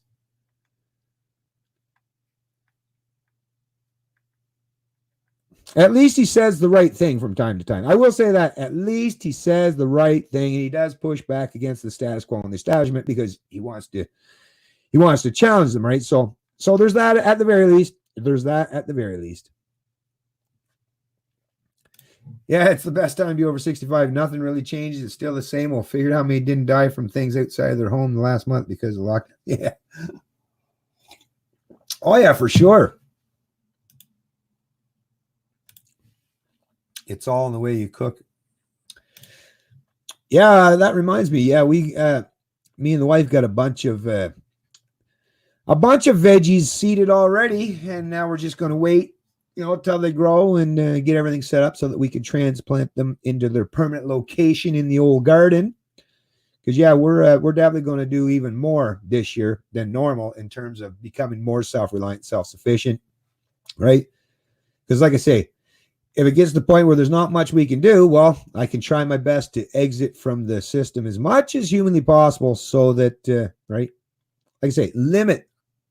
If you can only limit the damage that they can inflict on you, then you just have to accept that that's what all we have really at our disposal at this point in time. But at the very least, yeah, stop contributing to the system. Stop enriching these dipshits at your expense and do whatever you can. Doesn't mean they're still not going to be able to find ways because, with the printing press, they can get away with a tremendous amount of shit no matter what we do. But at the very least, not only teach yourself some really important life lessons, but if you have kids or grandkids and see that, well, you're leading by example, and hopefully they'll learn to be a little bit more self-reliant, self-sufficient, and not relying on big government themselves, right? Because that's the thing.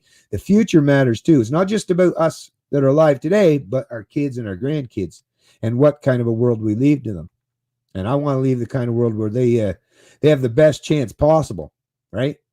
Anyway, so let me get back. I'm basically down to the bottom of the chats here now. So, okay, so I got the Canadian border officer thing. Yeah, and listen to this. Let me get to this one, folks. Check this one out. Screen share government's making. I thought this was but of course, it's the CBC. What do you expect? Do I expect any less or any more? No, just about this. So it's an opinion piece. Actually, I found it funny. Actually, when I first seen it, now that I remember it, because I was talking to the wife about it when I seen it. I was like, oh, an opinion piece. Oh, and it says government's making power grabs, repressing dissent while world focuses on COVID-19.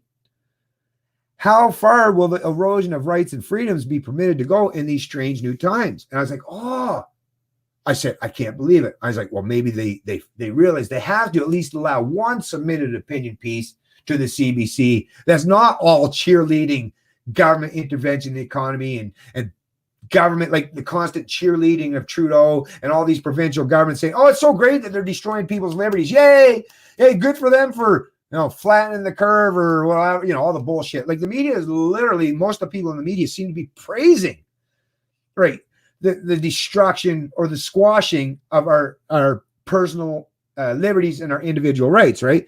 So I thought, wow, it's amazing to see that CBC did that. But I thought, okay, they'll allow one article for every 100 articles that they promote statism, authoritarianism, all this shit, government control and dictate and micromanaging every aspect of our social and economic lives. I thought, okay, I guess they're going to allow one to slip by. So it looks like they're at least trying to offer some kind of balance, which still wouldn't be balanced, right? Imagine the scale. One article against 100. It's like, whoa, that's not a balance, not even slightly close to being a balance. But I was even disappointed in that because nope, it was nothing of the sorts. It was just an opportunity to point their fingers at right-wing governments around the world and pretend that Trudeau's doing everything just great, right? So listen to this, folks. This was Hayden. Let me make this a little bigger here. Hadini Ditmars. It was submitted April 18th, 2020.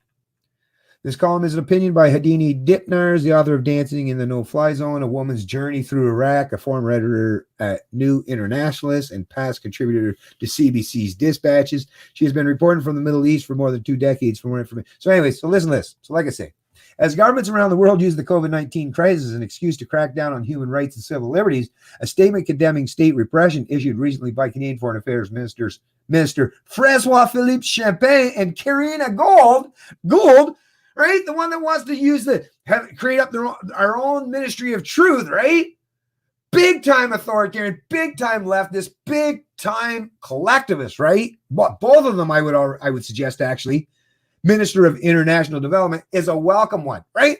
So this is starting out as this contributor saying, oh, as governments around the world are cracking down on people's civil liberties, well, in comes this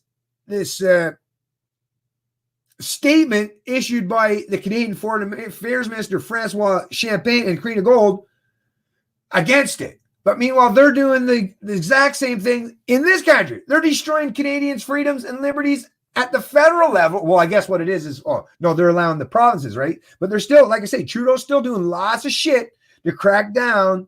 But it's just what it is. Like, see how they play these games? Oh, no, we'll let the provinces do it. If the provinces don't do it, well, we'll step in and do it. But since the provinces are following the mandates and edicts that we want to take place and be in their own little petty tyrants, well, I guess they could try to sit back and act as if they're holier than thou, or that they're not on board with doing the exact same kind of shit, like absolute political rhetoric, obviously. So yeah, the Liberal government is trying to point out that all these governments around the world are doing these bad things, but not us, right? The statement said, we are concerned about the risk of discrimination, excessive use of force, and violations of fundamental rights and freedoms that have already occurred in some countries during the implementation of lockdowns and mandatory isolation. While the need to protect public health is vital, it is imperative to ensure that these measures are not used to undermine the fundamental civil liberties and human rights of all people. Like, the Orwellian or what, right? Evidence of state repression and egregious examples of abuse abound. So, in Turkmenistan, it is illegal to even mention the virus, and the government has insisted it has no infections despite hundreds of. So it's illegal to mention the virus, but meanwhile, Trudeau Liberals are getting ready to implement their own, right? They're talking about implementing legislation to crack down on misinformation, which is basically anything that they deem as not allowable, right? Political wrong speak is what they're saying, or wrong think. You're not allowed that. So Trudeau government, along the same lines, right? They want to repress or suppress your freedom of speech, but hey, they're not going to admit that here. They're going to talk about Turkmenistan. The long suffering, and then they talk about the Uyghurs, the Muslim group in China, how they're being oppressed by the Chinese authorities, right? So once again, talk about how China is oppressing a minority group in their country, but I'd say, hey, as a libertarian, I'm a much smaller minority than the Uyghurs are in China. And yet, like I say, I'm having many areas of my ability to speak freely suppressed. And not just by federal government, but a lot of corporations and provincial governments these days. But once again, they're trying to act like it's all people in some other countries that's doing it. No one here in this country is doing it. No, everything's okay. Look the other way, right?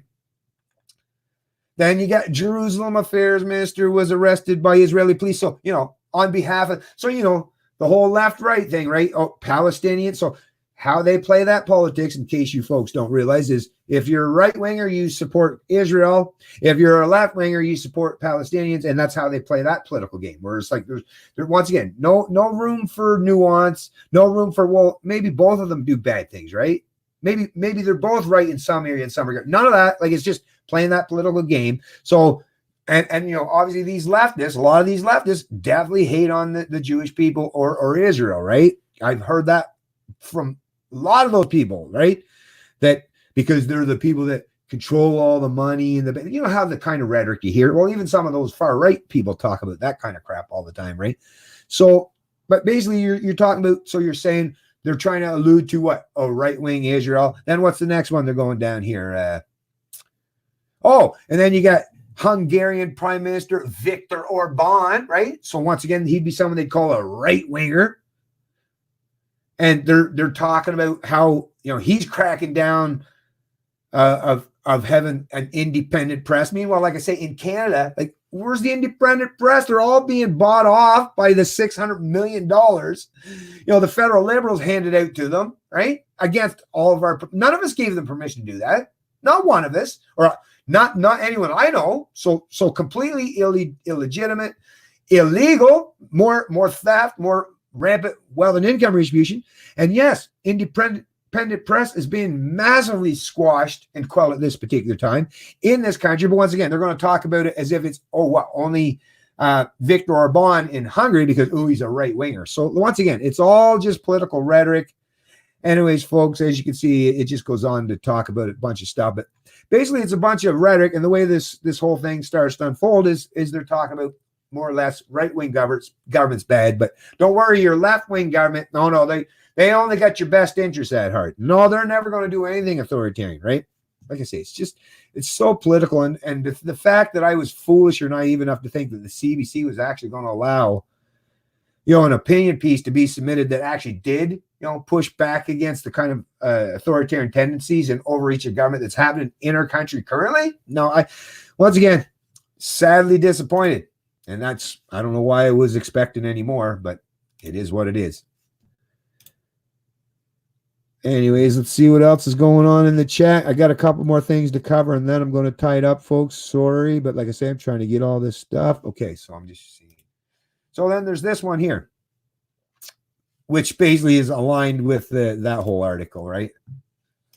So one media that's basically saying, it's all these countries around the world that are silencing and suppressing people's ability to speak freely about the authoritarian tendencies of their governments. But yet, what about this? As Rex is rightly pointing out, Rex Murphy from contributor to the National Post. Rex Murphy on COVID-19, the power to censor speech and other great ideas from our liberal overlords. So it's like I say, one article on the CBC, right? And then look at this. Look at the contrast. Look at the contrast. It's just crazy. Let's tap this serpent of an idea on its little head before its fangs emerge and it develops a real appetite. Good one, Rex. If there's one positive thing that can be said about this terrible plague we're enduring, it is that now and then it gives the Trudeau government some really, really great ideas. Sure, it was only a couple of weeks ago that the Liberals came up with the idea that they, a minority in Parliament, remember, should give themselves the power to tax and spend for the next 2 years without having to get parliamentary approval. It was a truly brilliant idea, except that it ignored the fact that approving government spending is one of the most important functions of Parliament. Take away its authority over spending, and the House of Commons might just as well be an old bingo hall, or with a little imagination, or with a little imaginative renovation, a one-of-a-kind Costco store. Now, compliments of Privy Council President Dominic LeBlanc, right? Same dude, right? Same dude writing that letter. We learned that the Liberal government is contemplating legislation to make it an offense to, as a CBC report put it, knowingly spread misinformation that could harm people. In plain language, this government is openly thinking of making itself the official censor of what can and cannot be said about COVID-19. Pure brilliance again. Don't you agree? So think about it. The very same Dominic LeBlanc that I was just covering in that CBC article, and he penned a statement or something to suggest that these right-wing governments around the world, don't you dare do those things to suppress or silence opposition or the voices of the people. You're not very democratic, are you? But yet, right? Complete, once again, more hypocrisy, more contradictions. And that's just what, like I say, that's what this damn government is all about these days. It's just, they're walking, talking contradictions, folks. I mean, anyways, I'll tie this one up too. Or I wonder if I should read a little bit more.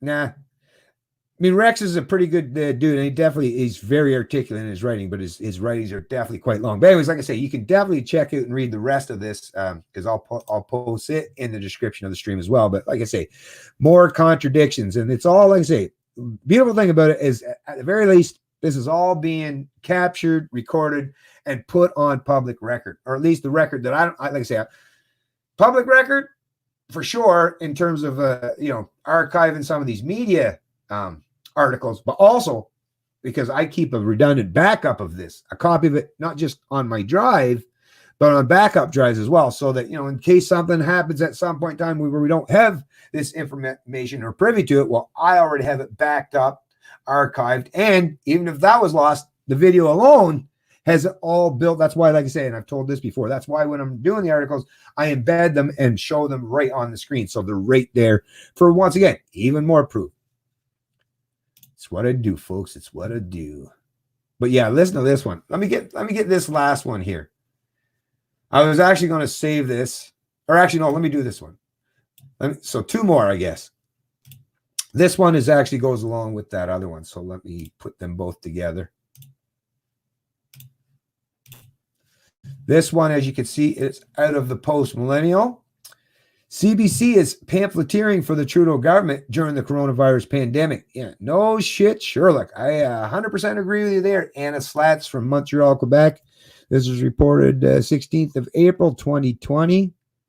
So it's just a short read. So let me just hammer through this real quick. Most Canadians are fully aware that the government subsidizes our state broadcaster to a tremendous degree. The government doesn't subsidize shit. They force us. Like, I wish they could clarify their language, but I get it just for kind of, but that's the thing. When you're using the political language, that's the problem I would have, like with the post-millennial or anyone that's trying to challenge. Don't use their language, man. If you use their language, they've already got you, and it makes it really.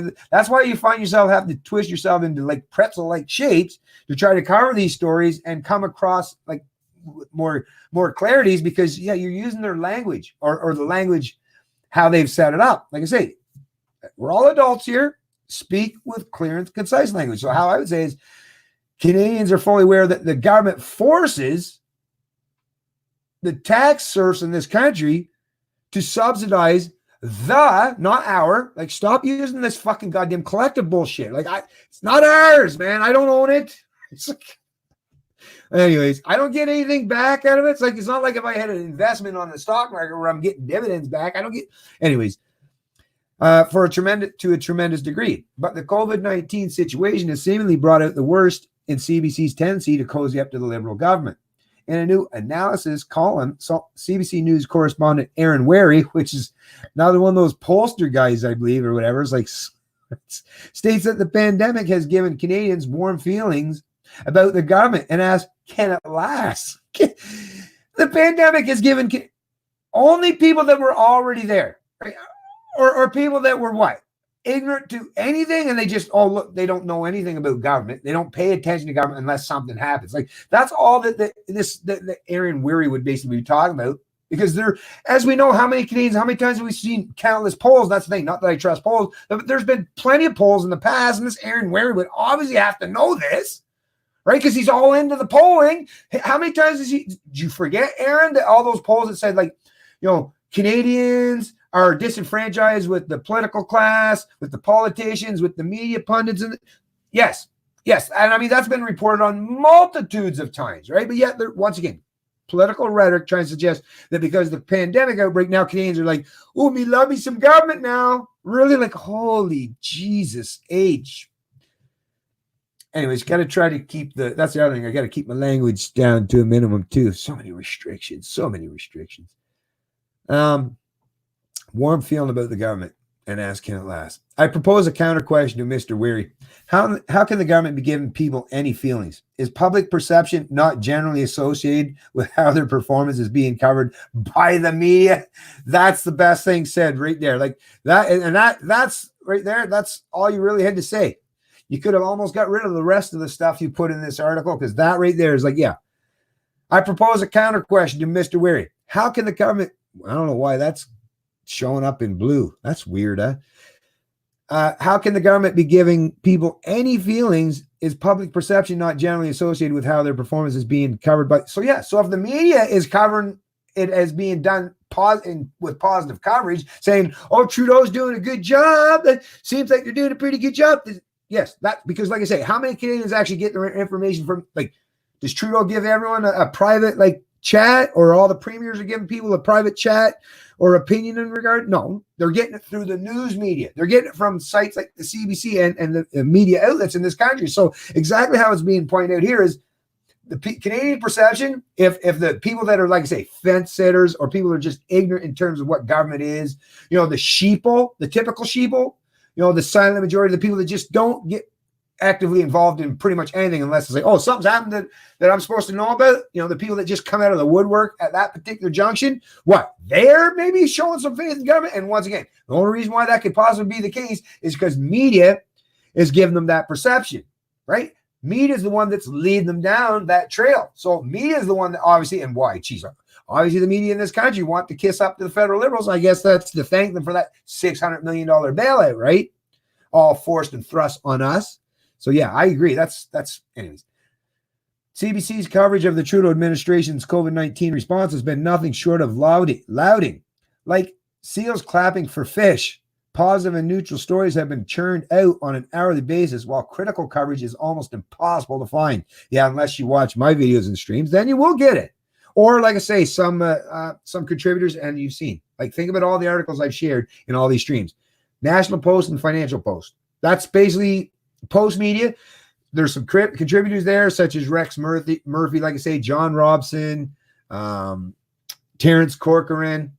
Like there's a few contributors to Post media that do challenge the status quo and the narrative espoused by the rest of those in the established media, but very, very few and very far between. And like I say, most Canadians, because CBC is the national broadcaster, a lot of these people are getting their news from the CBC, right? Which is, I mean, the CBC alone, I mean, it's basically like a branch of the government. It's a crown corporation. So I mean, like, I don't know. Anyways, moving on.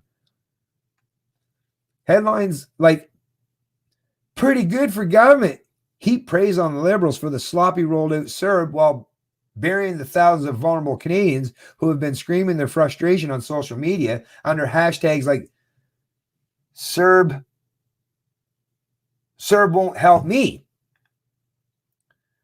CBC published articles who forcefully accused Scheer and his family of dangerously breaking social distancing rules, given only the smallest mention to Trudeau's own violation of these sacred conventions of social distancing at the very end, in a tone which quiets down to a whisper by comparison. Yeah, exactly. Even in articles where CBC attempts to play the role of grown-up journalists, its focus seems to be positioned towards protecting the Liberal government. On April 10th, CBC published a piece centered around government briefing notes, which demonstrated unequivocal incompetence in its handling of the COVID-19 situation. The documents demonstrated the Liberal cabinet was sluggish, unwilling to act, trace, and even quarantine passengers from known coronavirus hotspots into March, all actions which could have curtailed the spread of the disease in Canada. Rather than holding the government to account, CBC framed it as a slow start to Canada's COVID-19 response and ended the piece with a snazzy video of Justin Trudeau and some quotes from him talking about the slow start being a lovely learning opportunity. Ultimately, Aaron Ware's column might have been better titled "CBC has given Canadians warm feelings about the government," because that is what has happened. With limited critical coverage and a consistent parroting of official talking points, CBC is demonstrating clearer than ever that it is a well-funded propaganda outlet. During a pandemic, however, it is Canadians who are losing out by having their concerns and opinions suppressed and the information they truly need shoved on the back burner. Well said. Like I say, who is the contributor? Very, very well said. Anna Slats. And once again, Post Millennial is actually, Post Millennial and True North News. So in addition to a few contributors to the Post media, like I say, the Financial Post Millennial and True North News is also two up and coming alternative news sources in this country that, like I say, do a really, really good job. They don't play into the conspiracy stuff. Like they just do a really, really good job, very professional job at holding government to account, which is, once again, that is the whole point of having media organizations in this country, is to hold government to account. You don't have news organizations, to just repeat or regurgitate political talking points by politicians or the ruling class. No, it's literally there to hold them to account, to be adversarial towards government. But once again, good luck getting that out of the CBC, which is basically an arm of the government, a propagandist arm of the government, as being rightfully pointed out in this article. So now we got those covered as well. I'll check back into the stream, and like I say, how long have we been going? Okay, 2 hours and 3. I think 2 hours is actually really good. Just to, hey, Ken Rose, I see. Did I just get a new member here? Ha, right on. Ken Rose must have picked up a membership. Well, that's a special shout out to you. Now, of course, I'm still not seeing how they, I got to figure out when someone does that, how I find out what level you took. It's showing up in green. Oh yeah, new green just means new. But anyways, thank you very much, Ken Rose, for becoming a YouTube member. I really, really do appreciate that. So that's 3 I got now. That's awesome. Sorry for taking a little. How late am I here? 12:55. Ooh, I'm about 20 something minutes behind. Sorry for taking so long to get to respond to this, Ken Rose, but I really appreciate that. And what I'll do is once I get the information, what level you're at, and find out, I'll do the special shout out and mention everything else that entails whatever level you've come up with or whatever you've chosen on my next stream. But I will just say right now, before I get to that point, is thank you very much. And like I said, I'll do a special shout out for you tomorrow, but I'll even give you a shout out right now for doing that because I really appreciate all the help I can get from you folks. And I know a lot of people are having hard times with cash themselves. And like I say, I would never expect anyone to put themselves in any kind of precarious economic situation. But if you have a few bucks that you can help out, because like I say, folks, at the end of the day, we do kind of got to get back into the mentality of paying to play. I'm even myself trying to correct myself in that way because we've been given so many things that we get free access to that we've kind of forgotten how to, place value on people's time, their effort, and the kind of work they put in. And I'm very appreciative to know that more and more Canadians are coming around to realize that. And like I say, I'm constantly doing that for myself, which is why I'm constantly promoting. And if I don't have money, like I say, if you don't have money, another option you can do is just like, share, subscribe, do all the little things that help people out, because once again, that in itself is a value. And really what we're doing at the end of the day is we're just exchanging values. This is the free market. We're exchanging value for value. I'm, spending a lot of time doing a lot of the research, learning a lot of the philosophical concepts. And so I'm doing all that stuff so that I can be competent and provide what I'm offering. And then, like I say, I'm rewarded for doing so. And like I say, then we reciprocate that. That's the beautiful thing about the market is and especially like this is all voluntary. Like I don't tax anyone. It's all voluntary. So like I say, this is a way where we can show that we're leading by example. And we set a precedent going forward. This is how you do it, folks. This is how we do it. And now that we have the tools at our disposal to do it, right? This is beautiful. So anyways, thanks again, Ken. I really appreciate you becoming a member of the channel. Really exciting. Really exciting.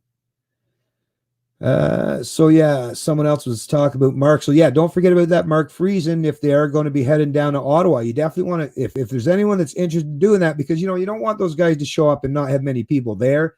So yeah, if you're anywhere near close to there, or if you're traveling by there, or actually, you could even be from the Quebec area or Montreal. It's only about an hour and a bit. Like, it's not too long. Well, maybe a little more than an hour, I should say. But, like if you're anywhere in the vicinity or even just a couple hours drive, whatever you can do to help show your support. Like if they do get that going and, pay attention to the Facebook page and the event, or that, because I'm sure they must have something set up, and show your support. Like even if you don't actually show up on the ground, even just show your support through the social media pages and help spread that information around, so more and more Canadians become privy to the fact that there is an action being initiated. And like I say, to see that happen in Ottawa, and definitely if you show up, definitely keep your phone or your cameras on hand. Pay attention, not just what's happening at the event, but in case any of these bylaw officers come out and try to cause harm. Because record them, folks. That's, like I said, get it on record. Everything, any example where there's any of these order followers that are just doing their thing against the people that are acting peacefully and trying to be responsible adults, capture that on film. Because at some point in time, I'm hoping that we'll all be able to put this kind of stuff together. Like I say, I've already got lots of articles archived in terms of the tickets and the punishments and the penalties that are being handled all across this country to people for doing nothing more than taking their autistic son outside, walking the dog in the park, doing chin-ups. I mean, all kinds of ridiculous fucking bullshit, walking on the beach, right? I mean, two teenagers sitting in a car, two teenagers, not obviously causing harm to no one, just sitting there, and they're with each other in a closed off environment like a car. So as much as we can keep and track this stuff, and like I say, share it with each other, at some point in time, whether it's me or someone else, can put all this stuff together and build it into one big video or multiple video releases. And like I say, we'll have all this evidence to use at some point in time in the future. So good stuff, folks. This is what I like to see. See, this is the stuff that inspires me, is when I see all you people in the chat and everyone kind of coming together now to show some solidarity and helping each other out. And like I say, this is how it's done. This is how it's done, folks. And I'm really glad to see that there are more and more Canadians that are stepping out of the darkness of sitting on the sidelines and kind of coming a little bit more into focus and showing themselves. Because we to be a show of force, we have to show that we're not just a couple people, right? There's got to be a few of us. Oh, the unions, onions. Sorry, yeah, lots of plus in one of the few things that I like to dip and catch. Ooh, I love onions. I love onions. And ketchup. Oh, I love ketchup too.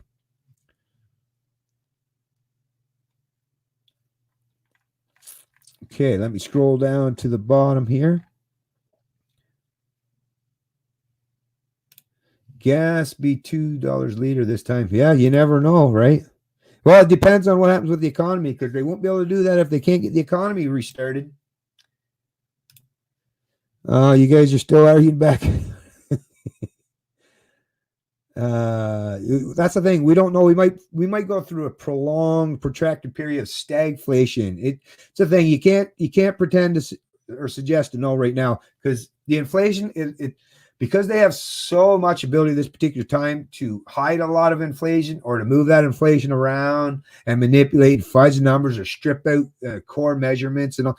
It's so hard. Like, what I would just say is try not to predict anything when it comes to like how the economics are going to fall out or play out, because like I say, it's almost impossible. Now, if you're someone that, bets on the stock market, then you definitely want to get your information. You want to gather as much information as possible so that you're putting yourself out in front and protecting, anything else that you've got invested or saved up. That's for sure. But when it comes to knowing how this is going to pan out, is it going to be massive inflation? Because that's the thing. It could turn out that the animal spirits, right?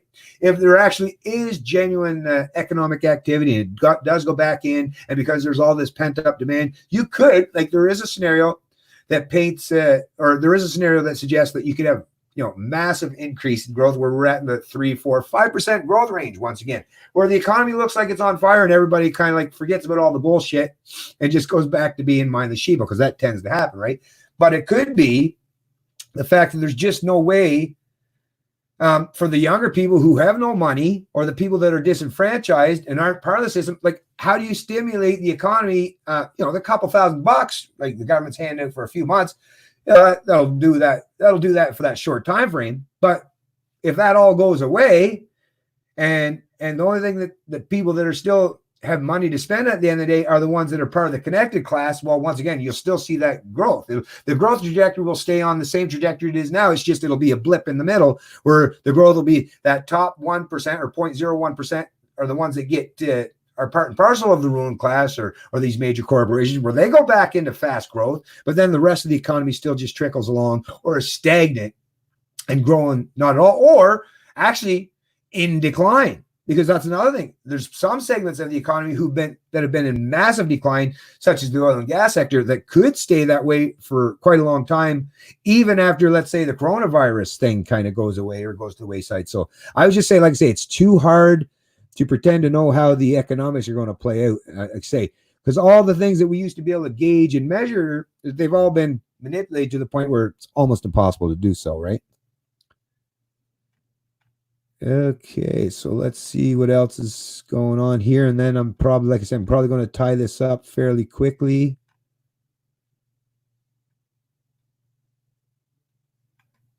Yeah, it looks like everyone's just basically talking back and forth. There's not really much for questions. Let me check this out since I see it's Ken Rose. I believe that CV-19 is the means and the control mechanism to mitigate the inevitable collapse of capital. Yeah, I'm with you. I'm with you there. I believe that there are some people that are taking advantage of that. I'm not saying that CV-19 itself was introduced for that specific purpose, but the fact that it does seem to be that people are definitely taking advantage of the CV-19 to bring about a potential attempt to collapse capitalism.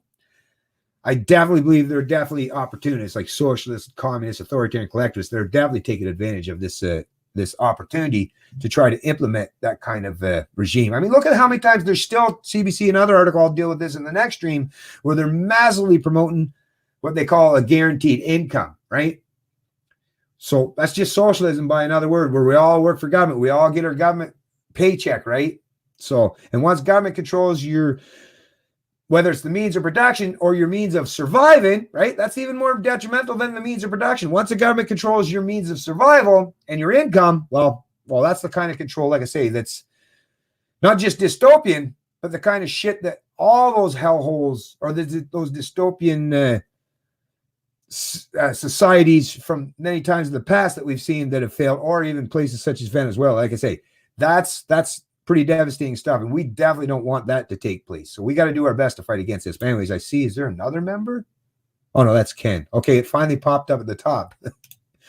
I seen it up in the, I finally got it up in the top corner there, Ken. Anyways, so that's cool. Anyway, so like I say, I'm going to let everyone go for today. Well, I mean, not like I'm holding you here. You're obviously here by your own choice, which thank you very much for putting up with me for another couple hours. Like I say, I know I tend to, sometimes I can kind of repeat and ramble on, but like I say, I try to be very thorough. That's what it is. I can be a little bit overly thorough at times, but because this is really important stuff to try to deal with, that's kind of what I'm trying to do, folks. But anyways, like I say, everyone, I just want to make sure I've covered everybody. Everyone, I want everyone to have a good day.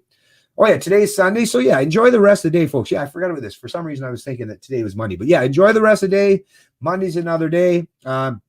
Actually, that video that I was going to upload today, because I chose to stream today, I postponed that. So it's not going to come out till tomorrow. So that video that I was telling you about the Gulag Archipelago, and it's, like I say, it's a good art. It's a good video.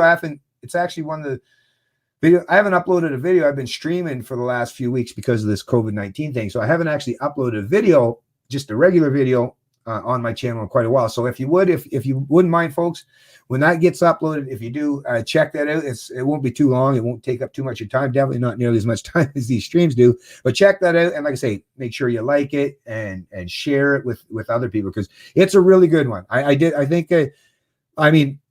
just covered the story and stuff, but I think I've done it well enough, and that's like, I'm trying to get to the point where you can consume it and you can share it with people, and like I say, it comes across as professional, and it should, like, at the very least, pique people's interest and get them start thinking more critically about this. So definitely check that out tomorrow. It'll be uploaded by, I think, 10 or 11 o'clock Eastern time. And then, like I say, I'll probably, because that'll be uploaded, then I'll probably wait and stream the next day, but save a few things for that. But there's definitely some stuff to cover about how the fact that they're definitely trying to bring socialism to Canada in a big way. And yeah, we definitely got to fight back against it, because the last thing you want is your country, an entire country of people relying on forced wealth and income redistribution, where there's no longer anyone left that's incentivized to produce the wealth in the first place. Because then that's the point where you truly are on that massive race to the bottom, and it's a long way down. Even though we're down pretty far in the weeds already here, folks. Well, not necessarily us, but a lot of our fellow citizens is, yeah, believe me, it can go even further. So yeah, we got to push back against that. Anyways, everyone have themselves a great day. I'll see you in the next stream. Make sure you check out that video tomorrow, and we'll talk to you later. It's Canadian Libertarian, and I love liberty. Oh, got to hit her one.